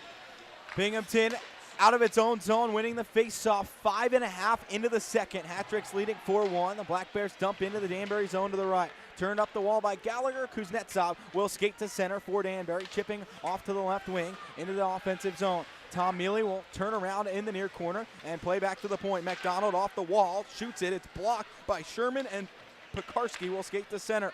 3-on-2 for Binghamton, but Jurich unable to really speed into the zone, so it's turned around behind the Hat-Tricks net. Gallagher in the far corner will tip up the wall for Kuznetsov. He will cross ice past Tom Mealy into the offensive zone, and icing waved off against the Hat-Tricks. Yarwood will take over.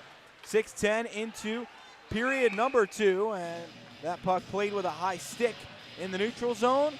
6:14 into the second. Hat-Tricks up 4-1. Yeah, I'm sure Jurich would like that one back, that last rush.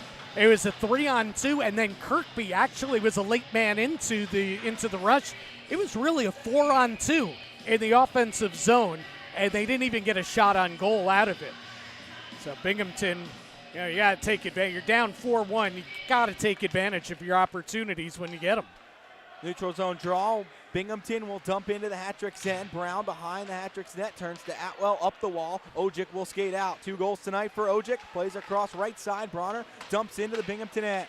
To our left, Liskowitz will step out of his net to play it up the far wall. It is Binghamton out of its own zone with Levac. On the far wing, Levac chips in near corner, Hat-Tricks net. Abbott will chase and backhand behind the net for Anderson to take over for Danbury. Outlets ahead, Atwell tips to center, Ojic tips into the offensive zone and will chase on the forecheck. Fitzgerald far wing, out to center for Levac. Binghamton into the Hat-Tricks end, D'Angelo speeds by, centers it out in front, they tip, and DeSalvo slides across to stop Abbott. The pass back in front, Brown deflects it, rebound Fitzgerald, and DeSalvo gloves it. No rebound from the Hat-Tricks netminder. 7:03 into the second. Binghamton's best chance of the period. The Hat-Tricks block a couple shots and passes, and DeSalvo makes the save. Yeah, makes 2 really good saves in that sequence, Josh. And we were wondering before the game, 3 games, 3 nights, how would DeSalvo react to that? And I know the team's played better in front of him as well, but this is the best he's looked so far in this series. And certainly that was a great sequence. Face-off in the Hat-Trick zone, turned up the far wall. Danbury finds it and works to center. Bonnell on the left wing, across the Binghamton line. Steps into the slot, speeds it down low, tipped away by Liskowitz into the corner. 12:40 to go in the second. Hat-Tricks barrel in, far corner, Binghamton end. Levesque digs it free behind the cage, tries to wrap around near side. He'll turn it on goal. It bounces around in front, and Liskowitz swats it away. Pepe at the point will rip it. It goes wide. Levesque rebound, and Liskowitz slides back along the post to make the stop.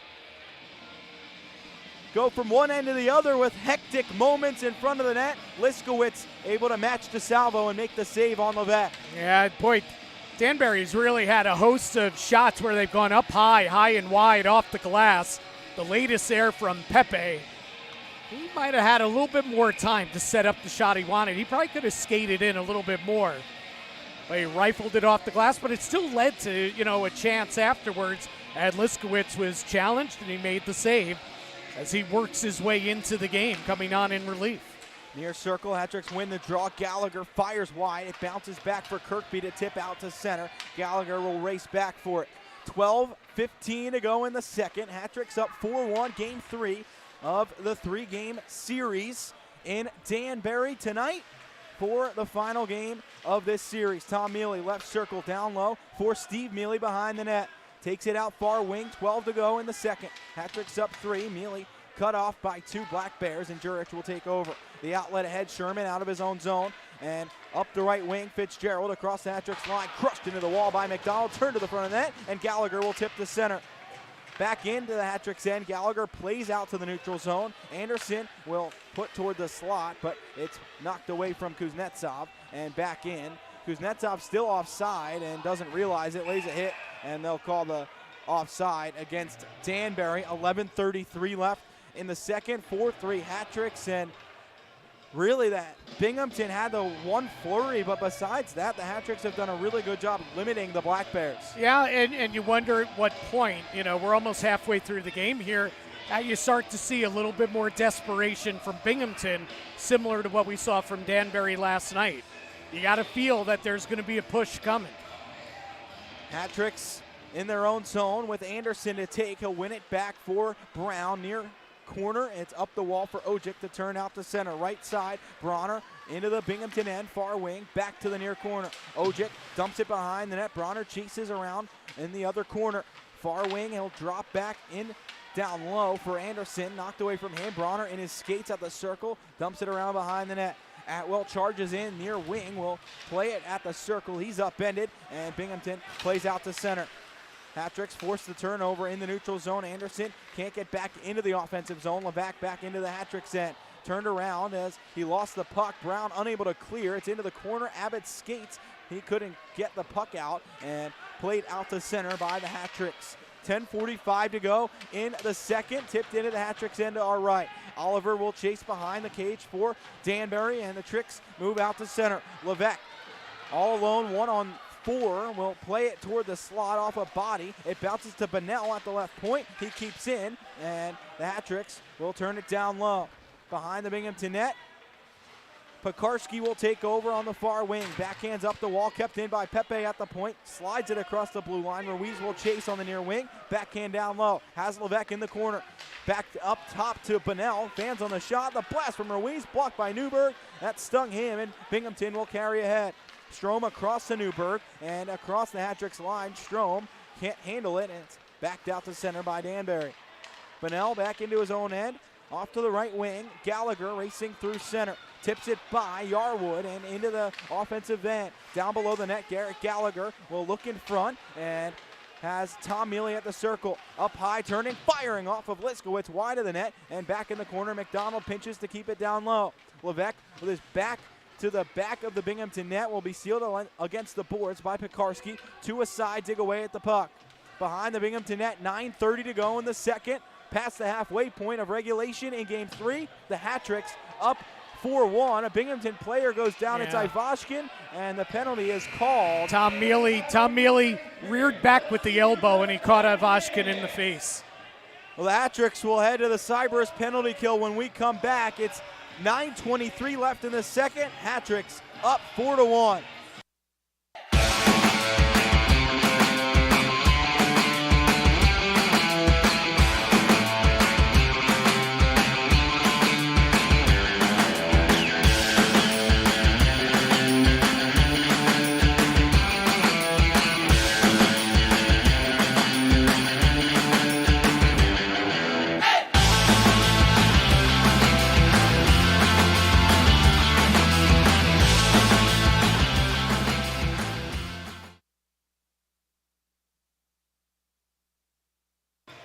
Stony Hill Dental Care has served as the leader and preferred provider of the dental care in Bethel, Connecticut.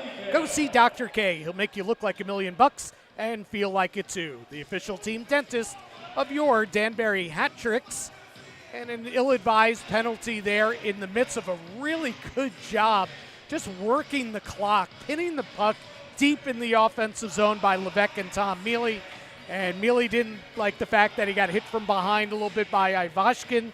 and he didn't turn around. He just reared back with that elbow, and he caught Ivashkin in the face. Oshkin went down, penalty called, and Binghamton goes to the power play. 9:23 left in the second. Hat-Tricks up 4-1. Binghamton, its first goal of the game on the power play. Hat-Tricks trying to avoid a second. Near side, blast from Yarwood. One-timer goes wide and off a body. Had a wide-open net to shoot at. Turned out back in front. Rebound. DeSalvo sprawls out and covers. 15 seconds into the kill and 2 or 3 shots on goal for Binghamton. DeSalvo kind of all out of sorts in the net, but able to make the stop. That Yarwood one-timer from the right circle. I don't know how that didn't go in. And I don't think DeSalvo knows how it didn't go in. It was ticketed. It might have glanced DeSalvo, and it ended up going wide. Hat-Tricks win the faceoff. Ruiz dives forward to clear it to center. 9 minutes to go in the second. Hat-Tricks up 4-1 on the kill for another 135. Bronner near wing will shuffle it all the way down the ice, and Binghamton will have to start back. Liskowitz leaves it to the side of the cage for Powell to start up.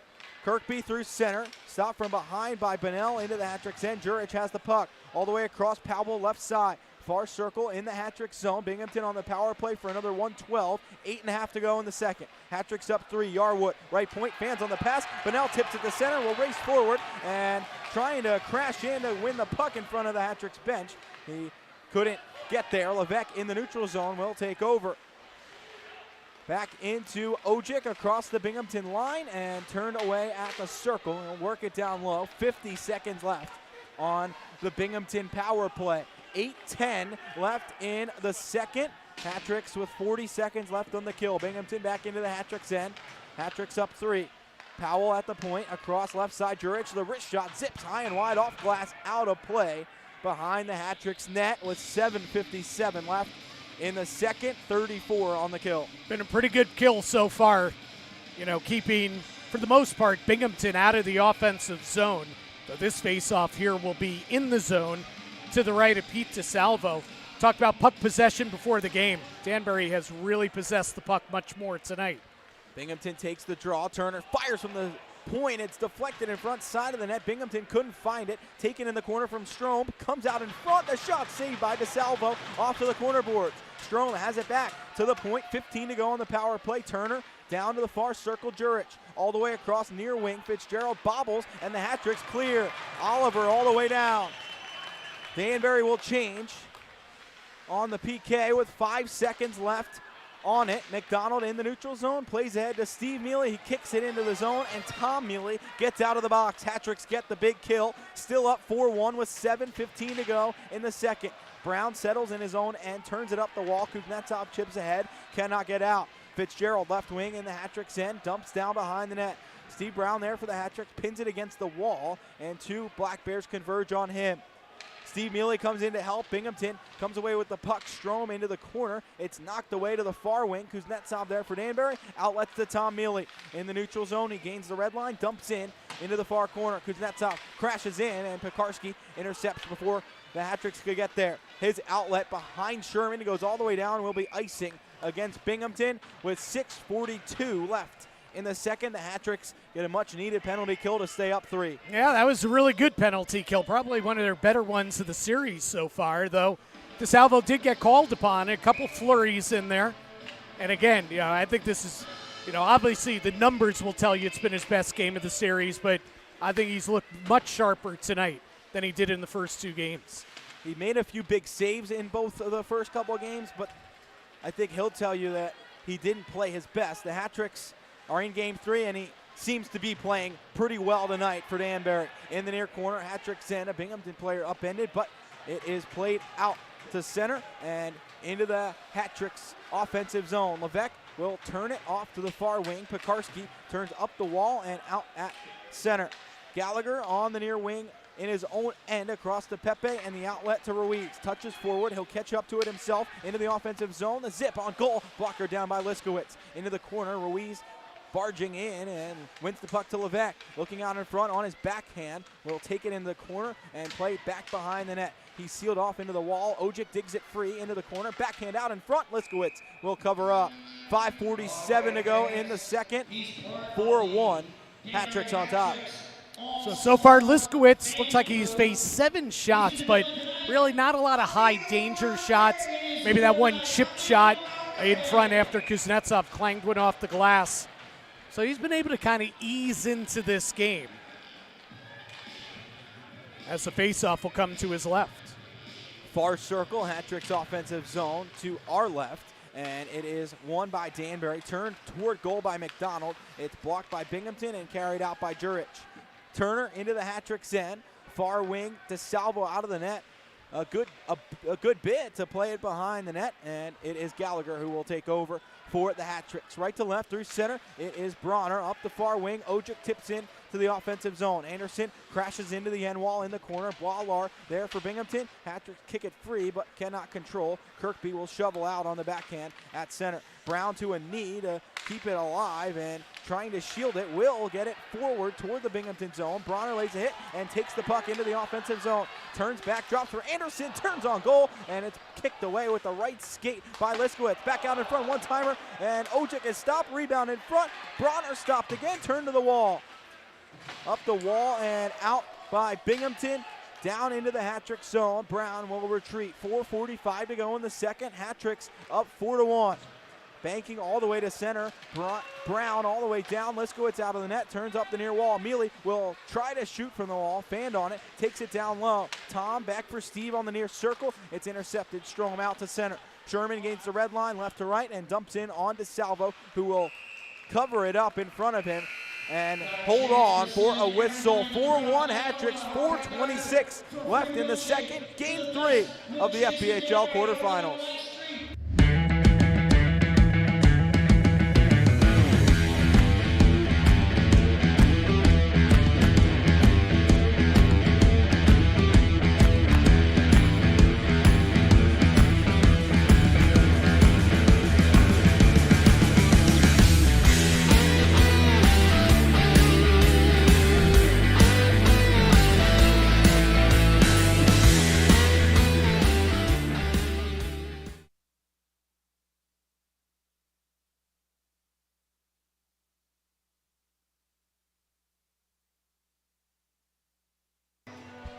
New Haven Nighthawk Brewing is brewed right here in Connecticut and featured at the Rabbit Hole. New Haven Nighthawk Brewing Company is the beverage of choice at the Danbury Arena. Grab a cold one and party like you're in the Elm City.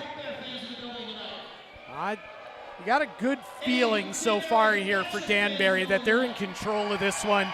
They really have been since the first drop of the puck, when the game started. But you know that they'd like to get another one and add another one on top of that. You never feel safe, and Binghamton certainly is a high-scoring team. Far circle, Hat-tricks zone. It's won by Binghamton. 4:20 to go in the second. Hat-tricks up 3.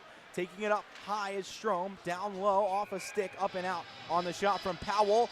And they'll have another face-off with 4:16 left. 4-1 Hat-tricks in the second. And you talk about never feeling safe. Last night's a great example. The Hat-tricks were down, and with 13 seconds left, Steve Mealy tied the game to force overtime.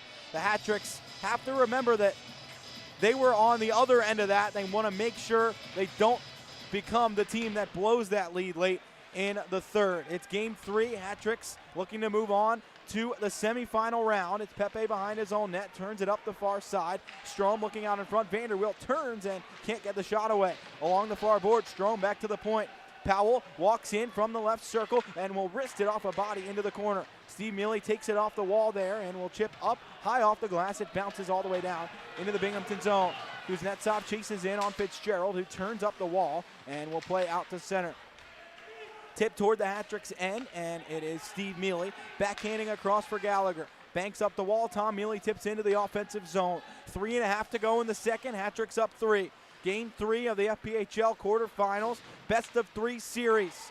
Winner moves on tonight. Fitzgerald on the left wing into the Hat-tricks end. All the way around behind the net, comes out near wing. Backhands down low. On the cycle, D'Angelo back to the top of the slot, and his shot is blocked. McDonald stays with him, and the shot is turned wide by DeSalvo. Turned back out in front, out to center, and Binghamton has to go back for it. 3:08 left in the second. Powell back into his own end to our left. All the way behind the net. We'll turn it for Yarwood to start back up for the Black Bears. Under 3 to go in the second. Hat-tricks up 3.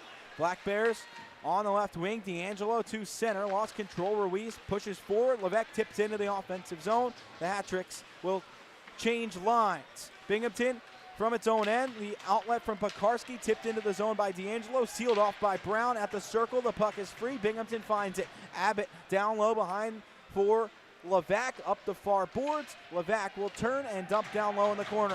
Anderson there for the Hat-tricks. Charges up the glass and out to center. Deep into the Binghamton zone. It is Pekarski circling back behind his own net.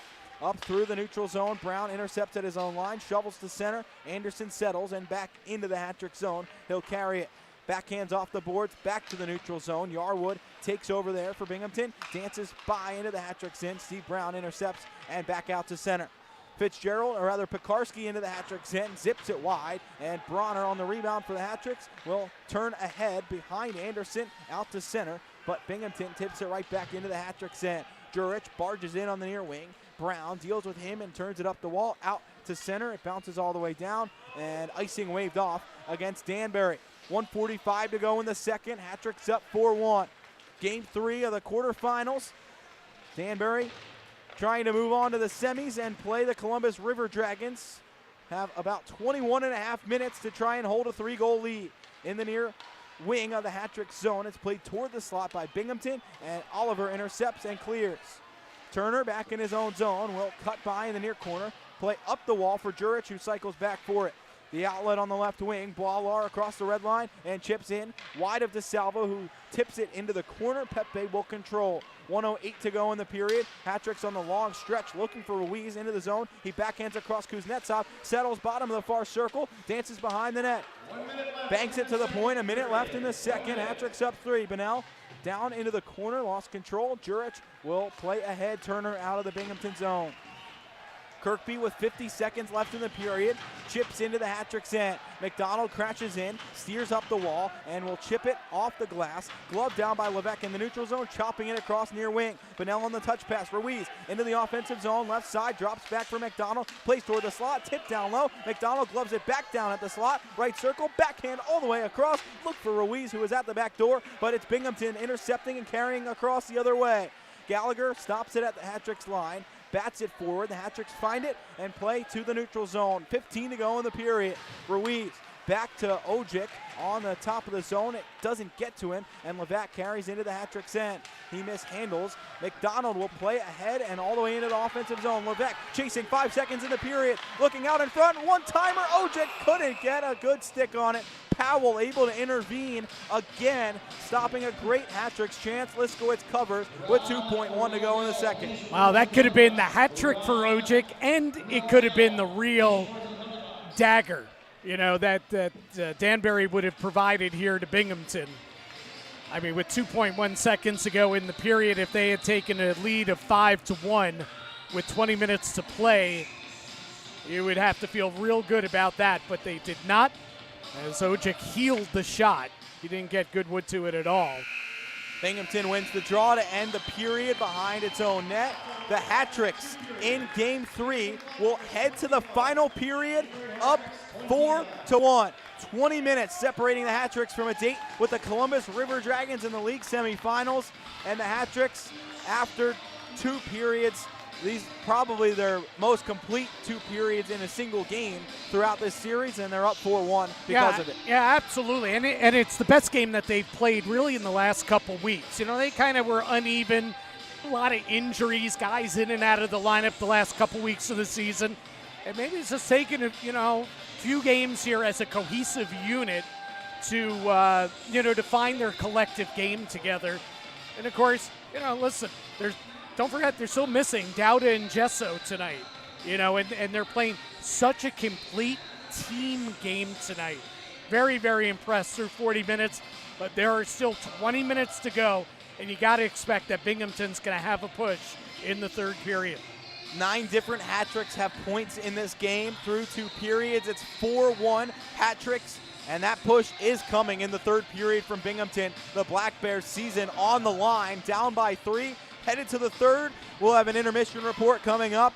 as in a few minutes before we have the third period from Danbury in Game 3 after 40. The Hat-Tricks up 4-1.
Second intermission report from Danbury Arena, just a couple minutes away from puck drop in the third. The Hat-Tricks lead 4-1 in Game 3 of the FPHL quarterfinals. Josh Starr with Jim Cerny. The Hat-Tricks, a strong first 40. To say the least. They got out to the 3-0 lead, and even after they gave up the power play goal, I mean, they've really been in control of this one, and we touched on it in the second period.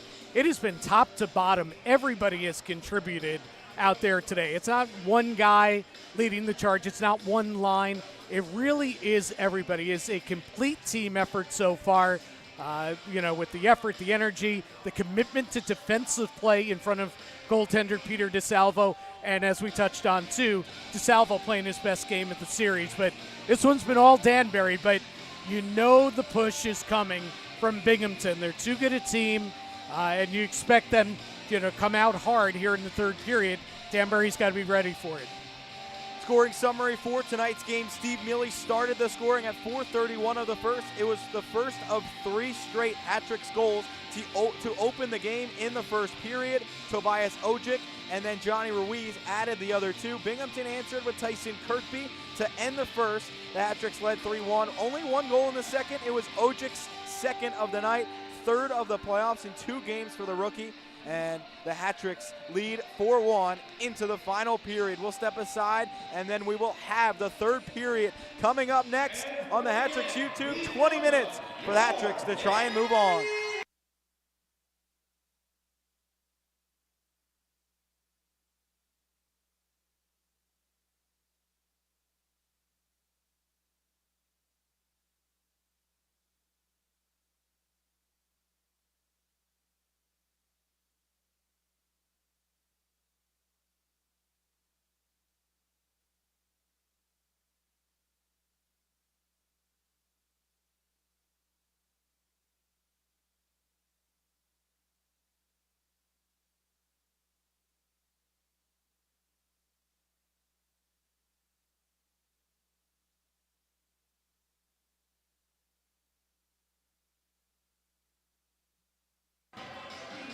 "20 minutes standing between the Hat-Tricks and a trip to the FPHL semifinals against the Columbus River Dragons. Josh Starr with Jim Cerny. The third period set to get underway. The Hat-Tricks leading 4-1 after 40 minutes. And we do not see Nikita Ivashkin come out of the dressing room here for the third period. And boy, Binghamton already has a huge mountain to climb to get back in this game and try and save their season. But now without their top scorer, who's had a very quiet series, without him, it's going to be that more difficult. Binghamton wins the draw to start the third. Powell rips it into the Hat-Tricks end, and quickly DeSalvo will glove it and hold on 9 seconds in to the third. 4-1, Hat-Tricks lead, and we'll have the face-off in their own zone to our left, far circle. Ruiz will step in against Sherman for the Black Bears. Hat-Tricks captain wins it high in the air to the neutral zone. He'll race forward, trying to get by Powell, and he's turned away at the far circle in the Binghamton zone. And out to center. Binghamton carries back into the Hat-Trick zone. Sherman cuts toward the slot, dances around, he's upended. The shot from Fitzgerald blocked by Gallagher, turned off to the near wall. 30 seconds into the third, Hat-Tricks up 3. Gallagher dumps behind the net. Jurich slides it out in front, intercepted by Ruiz, turns ahead, can't get it out. Fitzgerald back to Sherman, one-timer goes wide of the post. Jurich behind the cage, will turn it back to the front of the net, and Levesque chips forward, not out. Tipped in front, they score! Sherman over the shoulder of DeSalvo. It's a 2-goal game. 43 seconds into the third, Binghamton cuts the lead. Here we go. I told you there's going to be a push, right? And you saw it on that shift. A little bit more desperation from Binghamton, but more importantly, lack of poise, I thought, by Danbury. They had 2 opportunities to clear that puck, and they did not. They put it right on the tape of Binghamton player's stick, and Binghamton then just continued to push forward. So Danbury needs to tighten it up here. It's now down to a 2-goal lead. 45 seconds into the third, D'Angelo into the hat-trick. And the zip on goal, and DeSalvo shrugs it against his right arm under his chest, and he's able to hold on. 51 seconds in to the third, 4-2 hat-tricks. Corey Sherman on the board. early in the third to make this a 2-goal game. Near circle, hat-trick zone. A face-off won by Steve Mealy. Easton Oliver will turn up the near wall. Kuznetsov out of his own end. Tipped forward by Tom Mealy into the offensive zone. Liskowitz, who came in relief during the second period for Joe Shepard, lets the puck go by, and Black Bears carry out to center. Deep into the hat-trick's end to the left. DeSalvo leaves behind the cage. Oliver up the near wall. It's stopped by Levac. Kuznetsov finds it and will start up out of his own end. Left to right on the near wing. Gets the red line. Chips far into the corner in the Binghamton end. Pekarski takes it around behind his own net. 1.5 minutes into the third. Hat-trick's up 2. Binghamton chips into the hat-trick's end. Turned aside by DeSalvo. He'll poke it up the near wall, and Bronner will crash in against Newberg, who wins the puck for Binghamton. Steve Brown turns it up the wall. Strom takes it for the Black Bears on the near wing.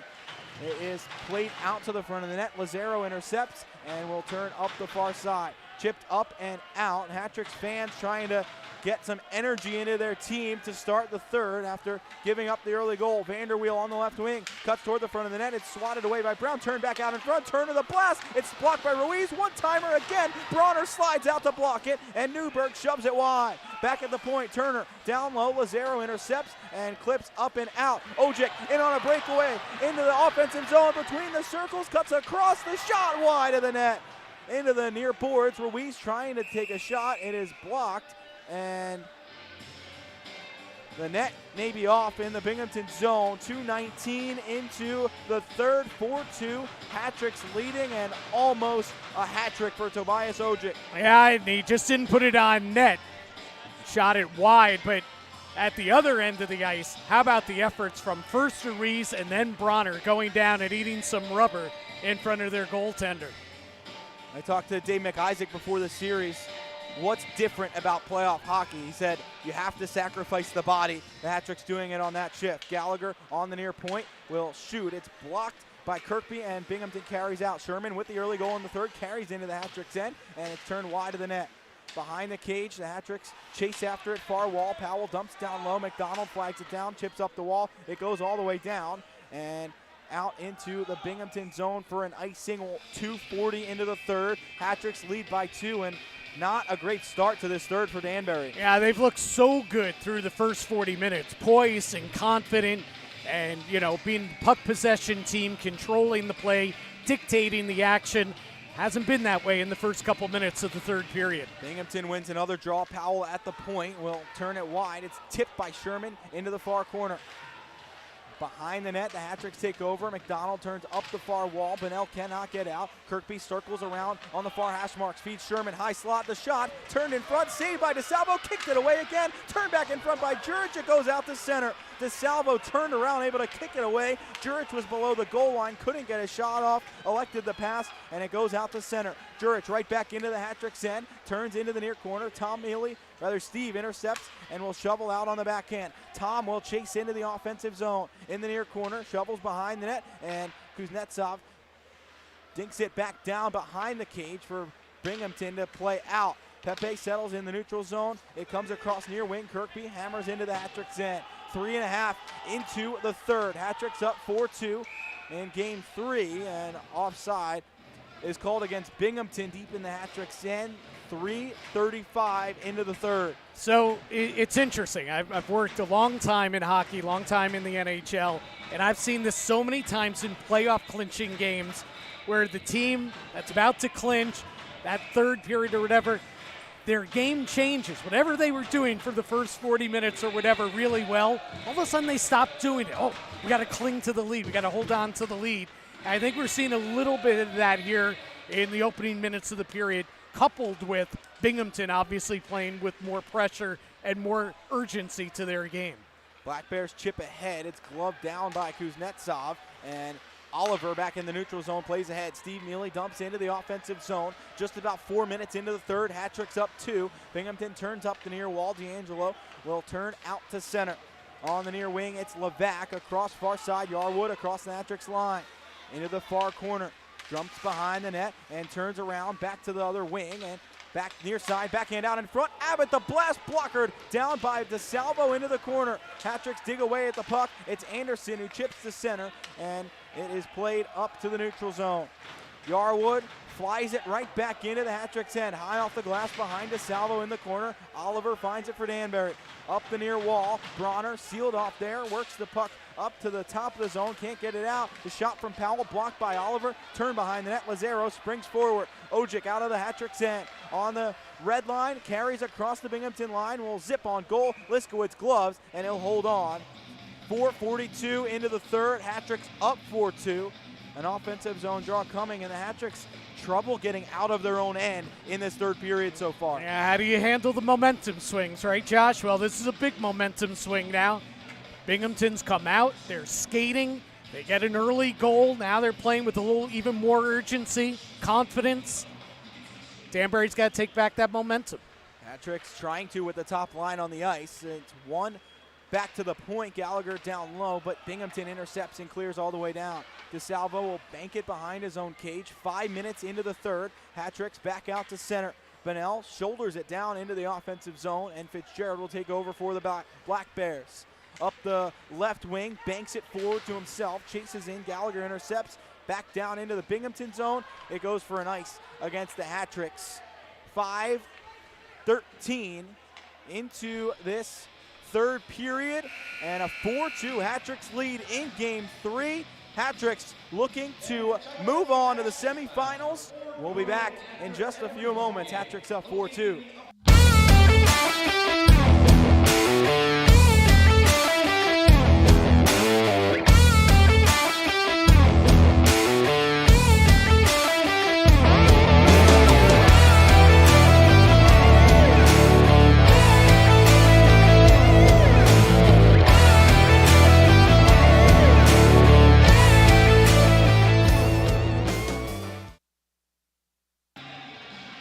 TK's American Cafe on White Street in Danbury. Stop by TK's. Try one of their 76 amazing wings flavors.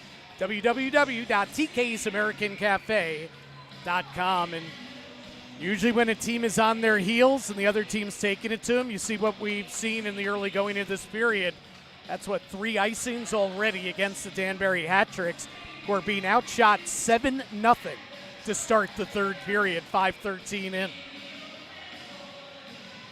Hat-tricks leading 4-2, trying to hold on to a lead in game 3. It's won by Binghamton. The shot from the point hits Kirkby in front. He crumples down, and the Hat-tricks carry out. Left to right, Bunnell across the Binghamton line.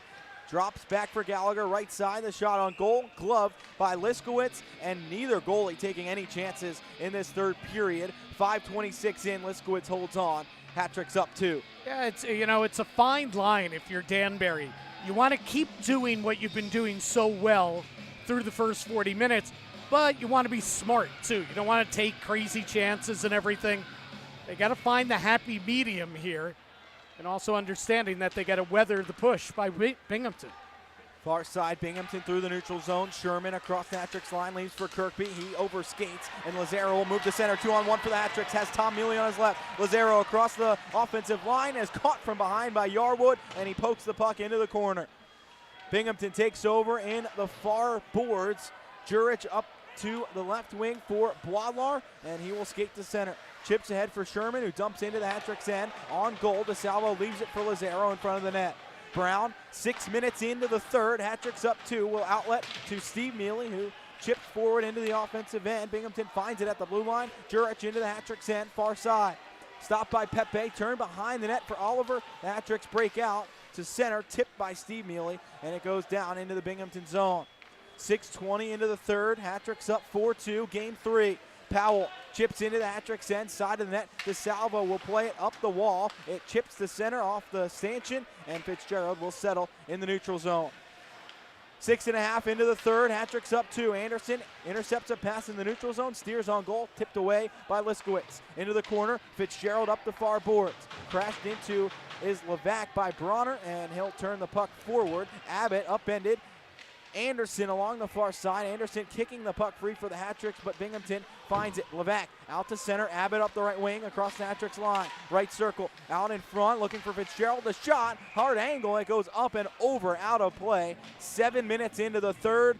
Hat-tricks lead by 2. Yeah, it wasn't a great change there by Danbury, but should have been, just a a routine breakout by Binghamton. Ended up being a 4-on-2 there until Danbury scrambled back, and they got a stick on that shot there and averted danger. 7 minutes gone by here in the third period. Near circle, hat-trick zone, up by 2. Third period, game 3. Ruiz will take the draw, wins it off to the near wall, and Gallagher will bank it behind the net for McDonald. Up the far side, he chips it up and out, and we'll see if they call the penalty on the hat-tricks. I think Johnny McDonald saying that it hit the glass and went out. And this is going to be delay of game, and Binghamton's going to go to the power play. The last thing the hat-tricks could do is take a penalty, and it is Johnny McDonald off for a delay of game. 7:09 into the third. Binghamton already on the board once with the power play tonight. We'll try to make it a 1-goal game on the power play. 12:51 left in regulation. Hat-tricks up 2. Binghamton near circle. Hat-tricks end to the left. They win the draw. Kirkby down in the near corner. Back to the point. Jurich will survey his options from the half wall. Down low, Kirkby plays catch with Jurich. Up high, Powell back to Jurich left side to the slot, and Kirkby is shoved down by Levesque. Puck comes to the near wall. Powell steps in to take it for Binghamton. 20 seconds into the power play for the Black Bears. Gallagher up the far side. He's up in it and gets the puck out from the ice with one hand on his stick, able to turn it down the ice. 30 seconds into the kill for the hat-tricks. Kirkby through center, off to the far wing. Oliver steps in and chips it back down the ice. Liskowitz will leave it at the side of his net for Yarwood to start up. 12 to go in regulation, 1:12 on a Binghamton power play. Right side, Kirkby across the hat-tricks line at the hash marks. Turns around in the corner. Looks up high and will play it back across. It hits Bronner in the skate and bounds to center. Halfway through the penalty kill for the hat-tricks. 11:45 in regulation. Hat-tricks up 2 in game 3. Jurich pass all the way across, far circle. Strom, the shot is shouldered down by DeSalvo. Rebound to the hat-tricks. They move forward. 2-on-1 if they can hurry. Ojic into the offensive zone. Slows down right circle, zips it on goal, and Liskowitz smothers it. 41 to go on the kill. 11.5 in regulation. Hat-tricks up 2. And besides that first flurry, the hat-tricks have done a good job on this kill, not letting Binghamton get set back up in the zone. Absolutely, and a rush there and an opportunity for Ojic. He's skating with Bronner. Ojic, a much quicker skater than Bronner, and it's almost like he waited for him to catch up, and then he ends up taking a long-range shot on net that Liskowitz had to hold on to.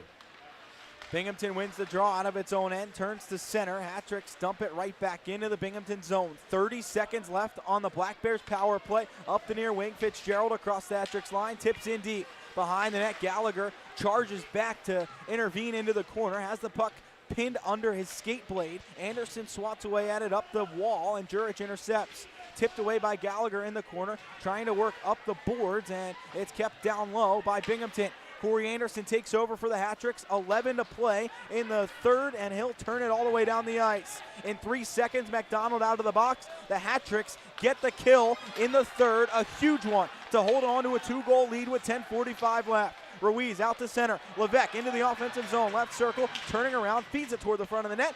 Tipped into the corner by Liskowitz. Ruiz back down low for Bunnell. Hat-tricks in the offensive zone just after the kill. Levesque in the far corner to Bunnell. Will work it off the wall. Down low, back for Levesque, chipped up by Binghamton, and out to center.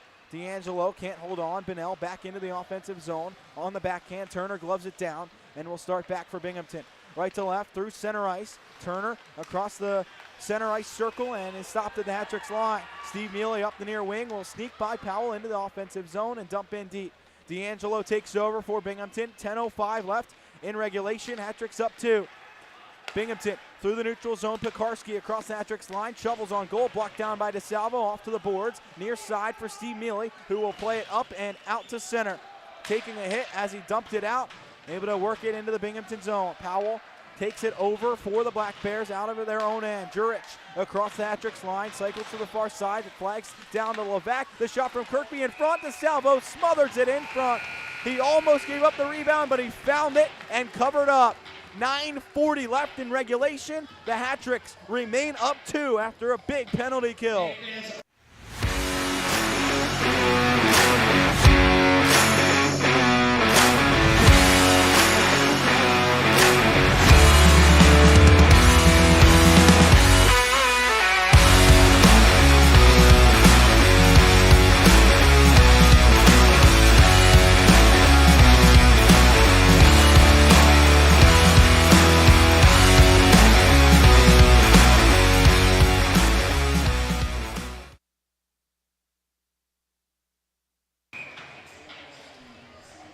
Well, Josh, if you want the best, now you got it. Jersey Mike's is right here, and be sure to stop by or visit them at their locations at Brookfield and Ridgefield. Jersey Mike's. Wow, that's good. 9:40 to go in regulation. The Hat-Tricks clinging to a 2-goal lead, looking to advance to the FPHL semifinals against the Columbus River Dragons. Binghamton trying to come back from 2 goals down.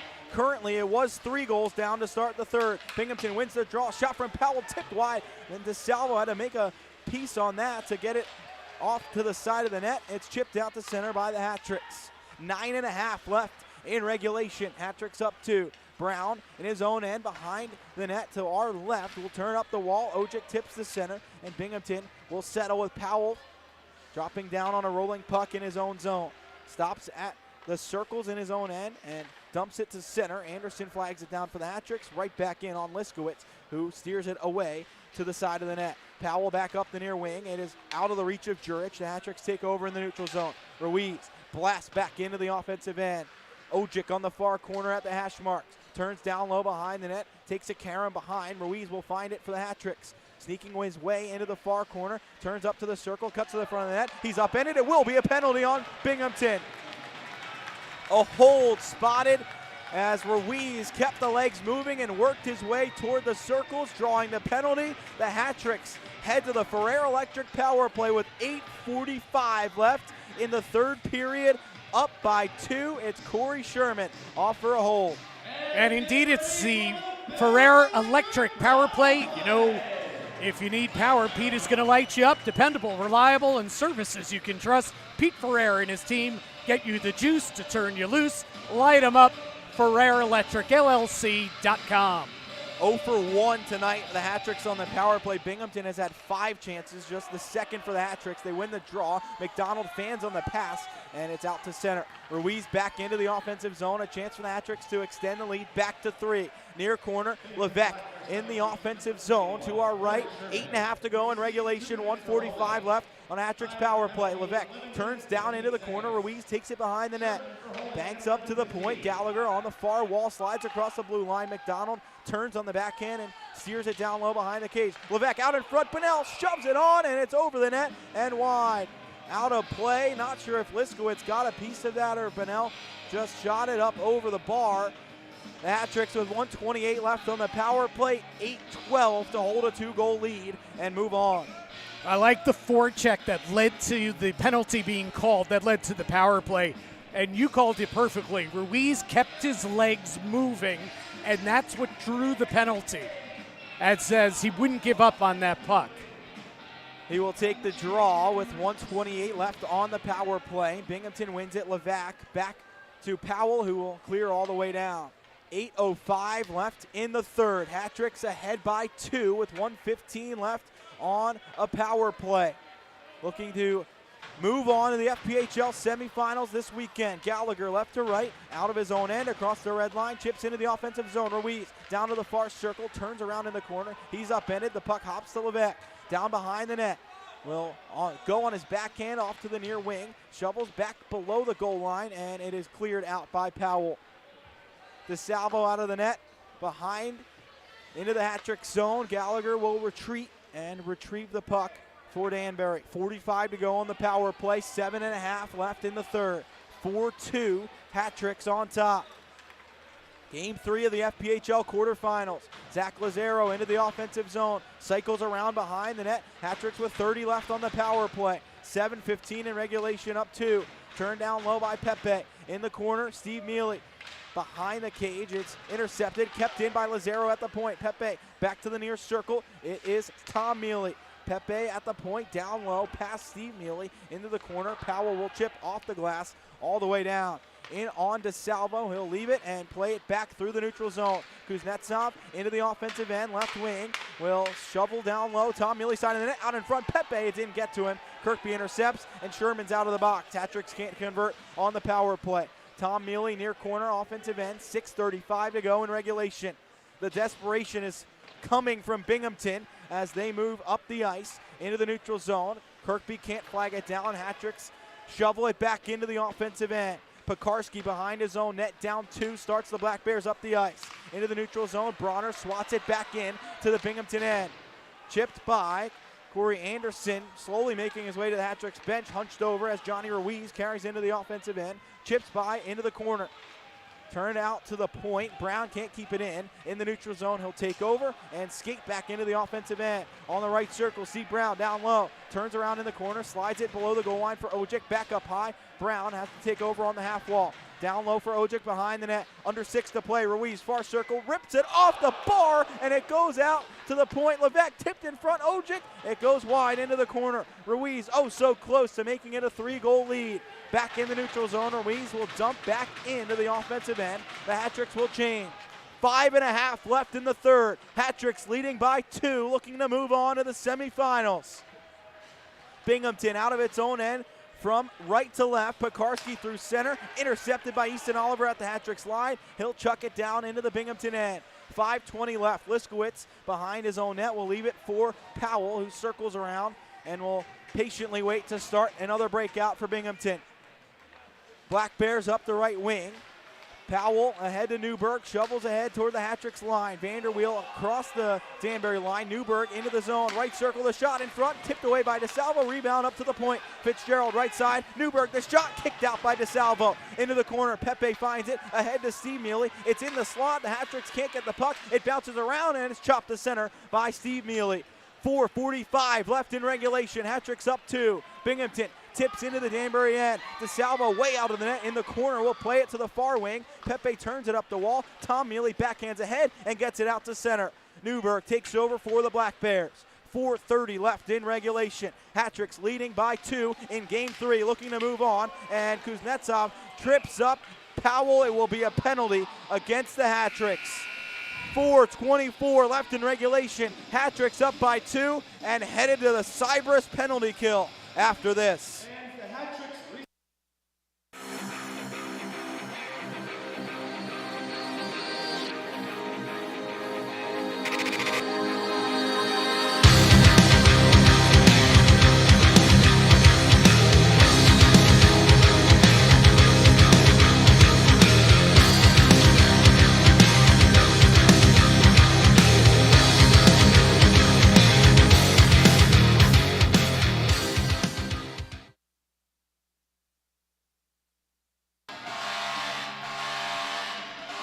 RVNA Health for lifelong care and wellness. Look no further than RVNA Health. Founded and focused on care since 1914, our guiding principles have remained steadfast. A mission to serve, exceptional patient care, and a commitment to excellence in quality and service. Well, that's a tough penalty to take when Danbury had been in a real good flow, I think, the last few minutes. Get the puck, get it in deep, get it in deep, get it in deep.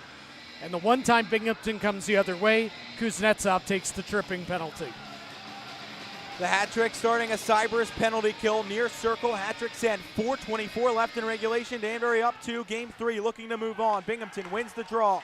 On the near wing, it's Jurich. Top of the circle, he'll blast. It's blocked by DeSalvo. Rebound in front. Kirkby DeSalvo slides across and swings it away with his right arm. Back to the point. Yarwood, far side, 15 seconds into the power play. Slides down low. Kirkby out in front. It backs in front of the net, and Brown slides across. DeSalvo covers and some pushing and shoving after the play. Steve Brown, prone on the ice, blocked the pass across. DeSalvo had to jump back on top of the puck right in front of the Hat-Tricks goal line. 4:02 left in regulation. 1:38 on the kill. Hat-Tricks up 2. Stevie was doing the right thing, but the puck almost went off of him and into the net. And a little bit before that, a few seconds before that, as DeSalvo went flying across the crease from left to right to make that diving save, Brown did a good job of driving Kirkby into the ice. You know, Kirkby could have gotten more on that shot if Brown wasn't on top of him like he was. And so the combination of Brown and DeSalvo coming up big so far on the penalty kill. 4:02 left in regulation. Hat-Tricks up 4-2. Ruiz near circle wins the draw. McDonald turns up the far side with 1:35 left on the kill. Binghamton finds it on the far boards. Down low for Kirkby. Jurich near wing at the circle. Wrists it. He scores under the arm of DeSalvo. It's a 1-goal game. 3:51 left. Jurich again, the killer against the Hat-Tricks on the power play.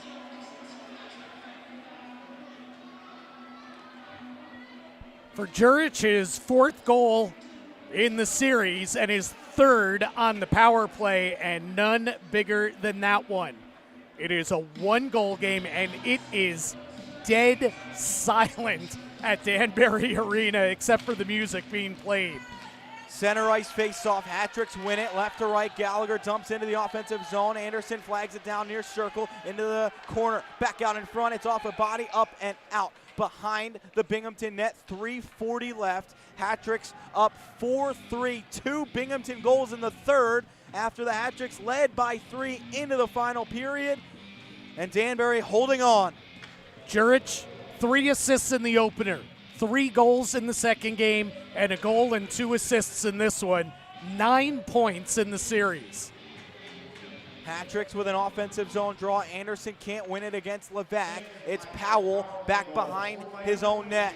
3.5 to go in regulation. Binghamton was down by 3 to start the 3rd, down by 1 in the final 3.5. In the near wing, Hat-tricks end. They dig it off the wall. Anderson carries up the right wing. Across the red line, dumped into the offensive zone. Liskowitz, who came in relief after the 4th goal, has not let one in after coming in the 2nd period. Abbott through the center ice logo and into the Hat-tricks end. Far wing, Fitzgerald cuts to the far circle. 3 to go in regulation. Hat-tricks up 1 in game 3. Pinned against the wall in the corner. Hat-tricks far corner. Hat-tricks zone. It's turned back off behind the net.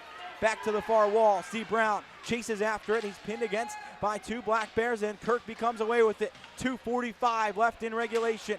Ruiz pushes Kirkby against the wall, chopping the puck forward. Can't get it by him. Along the far hash marks, Kirkby back to the top of the circle. Comes back to top of the zone. His shot blocked in front by Ruiz. Ojic will clear out to center. Fan on the first try, got the second one to center. Kirkby back to Abbott into the Hat-tricks end. 2.5 to go. Levac far side. The shot blocked by Danbury. Abbott back down low for Powell out in front, and it's poked away by Brown. Hat-tricks move to center. Kuznetsov up the right wing, speeding by into the offensive zone, and plays that order out in front. The tip wide by Tom Mealy. A great setup by the Hat-tricks. It doesn't go. 2:05 left in regulation. Sherman across the Hat-tricks line, deep into the Danbury zone. McDonald will chip it up the wall, and a penalty spotted. Who will the call be on? Kuznetsov thinks it's on Binghamton. And Kirkby is furious. Are they calling too many men on the ice? They may be calling. It's on Binghamton. Yarwood and Powell over by the referee, pleading their case. Not sure what the call will be. It may be too many men. It may be on the hit from the corner. 1:59 left in the 3rd period. The Hat-tricks lead by 1. And if this is a Hat-tricks power play, that's the rest of regulation. And meaning that at some point, Binghamton would have to pull their goalie to while even on it the up. Penalty kill. Absolutely. I mean, you have to do it. You know, season's on the line. You're down by 1. You can't leave him in the net. If Binghamton's able to push the puck into the offensive zone, you have to think that Liskowitz is going to be pulled from the ice, and they'll put the extra attacker on. Right now, the officials are conferring. Nobody's in the penalty box yet, but the door is open. And they put the puck down in the Binghamton zone. Ruiz and Powell representing their respective teams, trying to get an explanation here. Boy, what a talk about huge calls. You know, Danbury, right in that last sequence too, they had guys on the ice that were exhausted. Steve Brown could barely move. He'd been out there well over a minute. And he was just planted right in front of DeSalvo. He probably figured, I can't move, so I'm going to be as close to my goalie as possible to help him out. They're saying no penalty on the play. Not sure what they were going to call, but they take it off the board. The faceoff will come to center ice right at the logo in the neutral zone. 1:59 to go in the 3rd. Hat-tricks up by 1. They led by 3 into the 3rd period tonight, trying to hold on and move on to the FPHL semifinals. Hat-Tricks win the draw. Steve Brown right back on the ice. Will dump it into the offensive end to our right. 1:50 left in regulation. Hat-Tricks up one. Powell out of his own zone for Binghamton. Right to left, Yarwood across the red line, dumped into the Hat-Tricks end. DeSalvo tips it by. Liskowitz still in the net for Binghamton. Jurich behind the Danbury net, turns it out in front. Yarwood kicked away by DeSalvo. It's turned off to the near wall, and a hand pass called. Liskowitz remained in the Binghamton net. Binghamton an outstanding chance with 1:35 left. They're called for a hand pass to face-off out to the neutral zone with the Hat-Tricks up one. Oh, what a huge save there by DeSalvo. His 36th save of the game, and it might have been his most important one.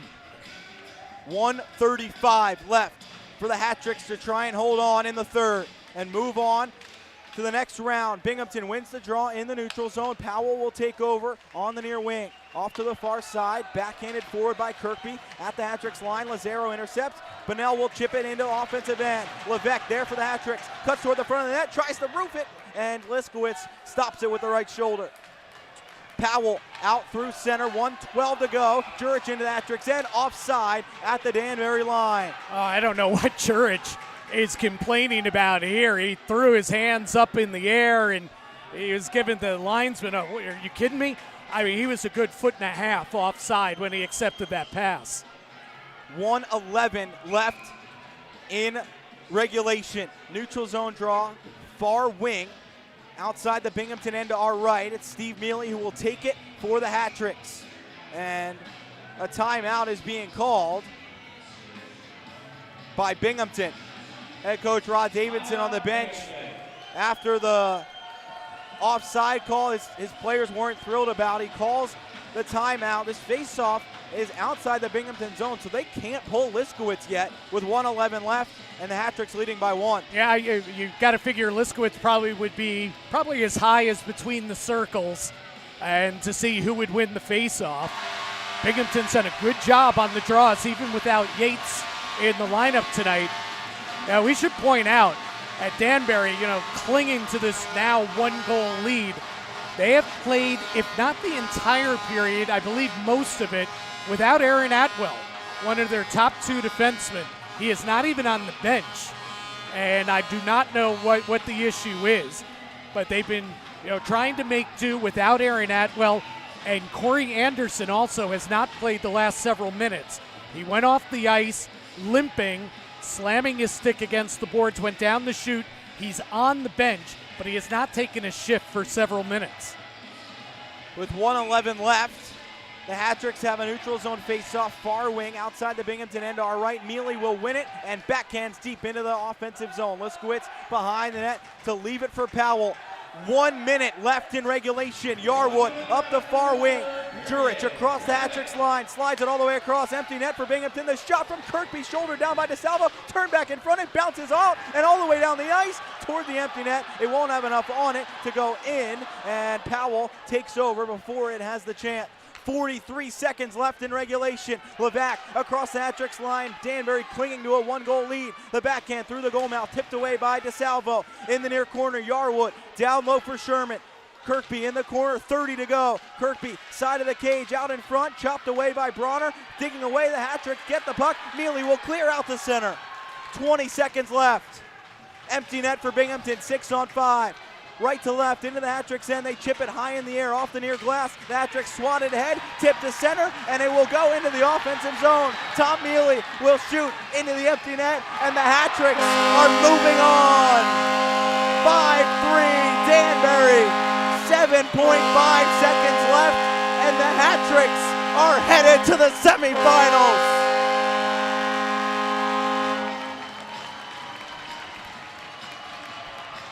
Scrambling last minute there, and a couple good saves from DeSalvo.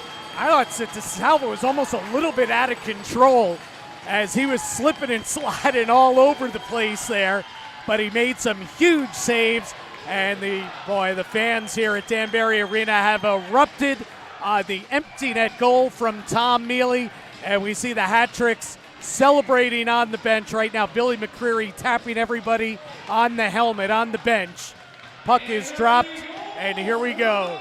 Binghamton chucks it into the hat-trick end. Lazaro will take it behind, and Danbury comes back after losing game 1 on the road. They come home, they win 2 in a row, and they are on to the semifinals. A 5-3 final in Danbury for game 3. And they have poured off the bench, and they are mobbing Pete DeSalvo. I know Binghamton scored twice in this period, and they made it a 1-goal game, but DeSalvo made some huge saves in this period.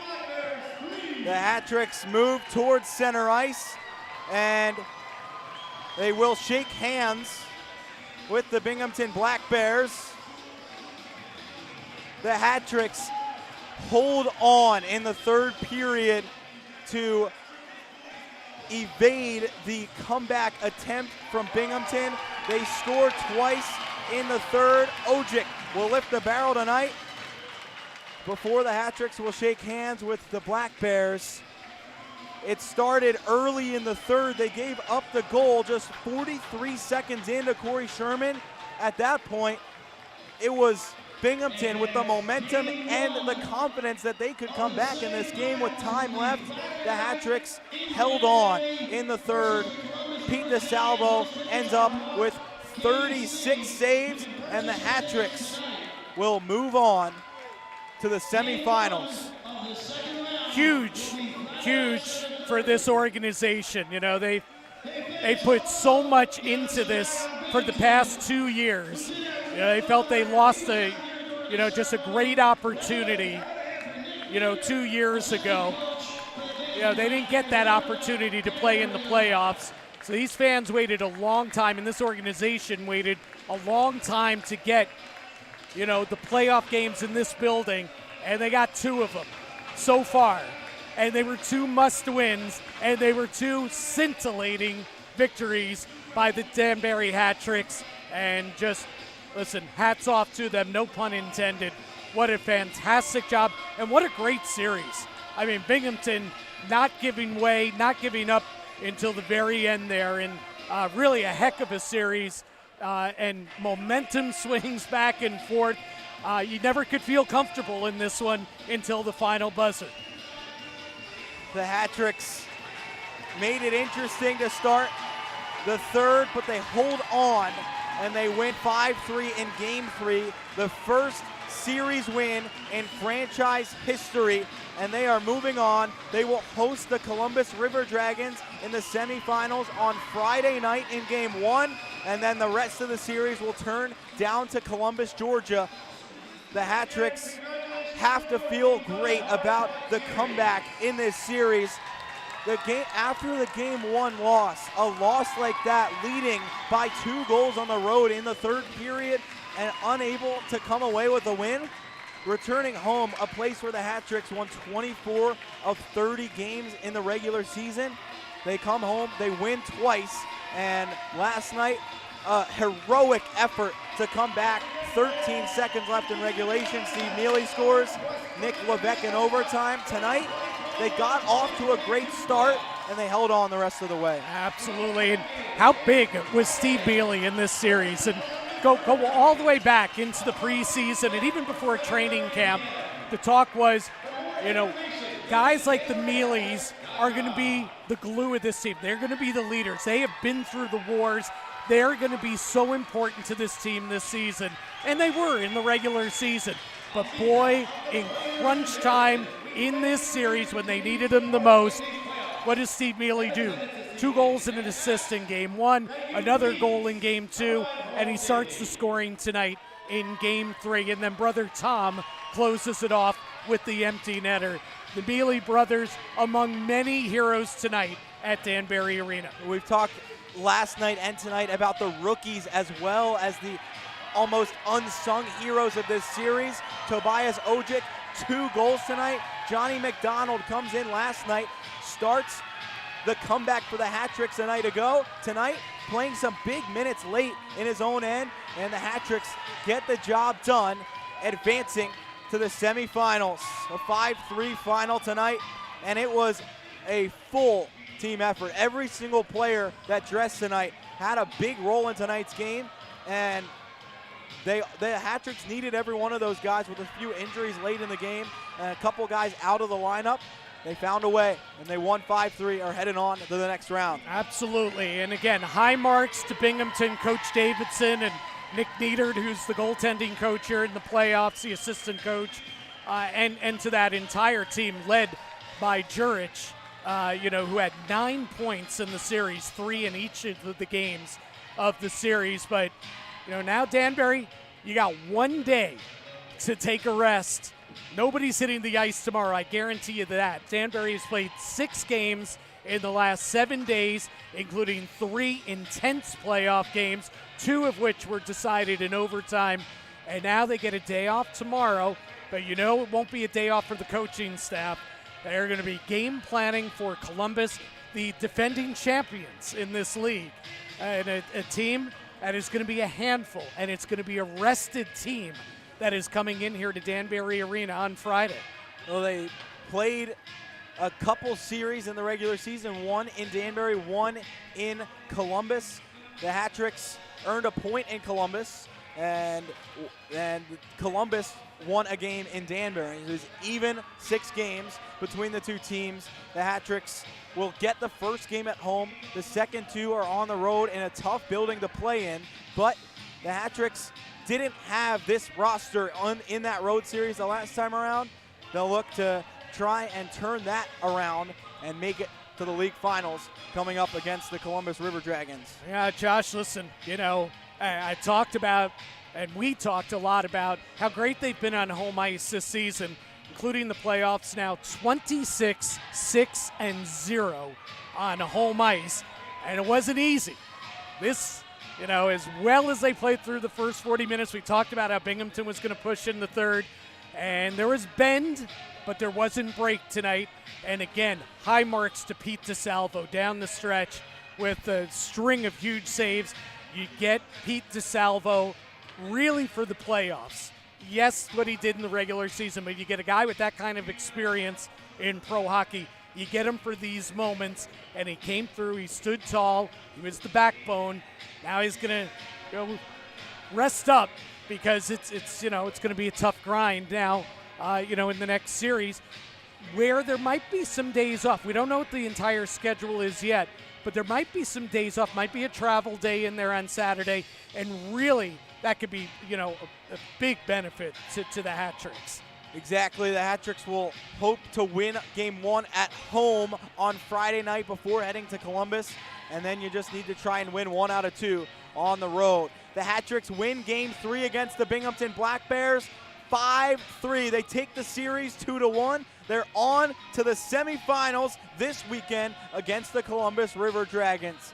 Thanks for joining us tonight.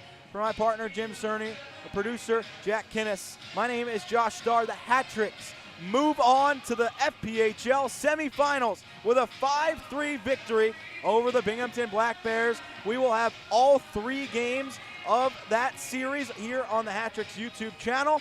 And on Friday night at home, you can get your tickets for Game 1 of the semifinals, DanburyHattricks.com, and pick tickets for Playoff Game C when you go and purchase those for Round 2. The Hat-Tricks win it 5-3, are moving on to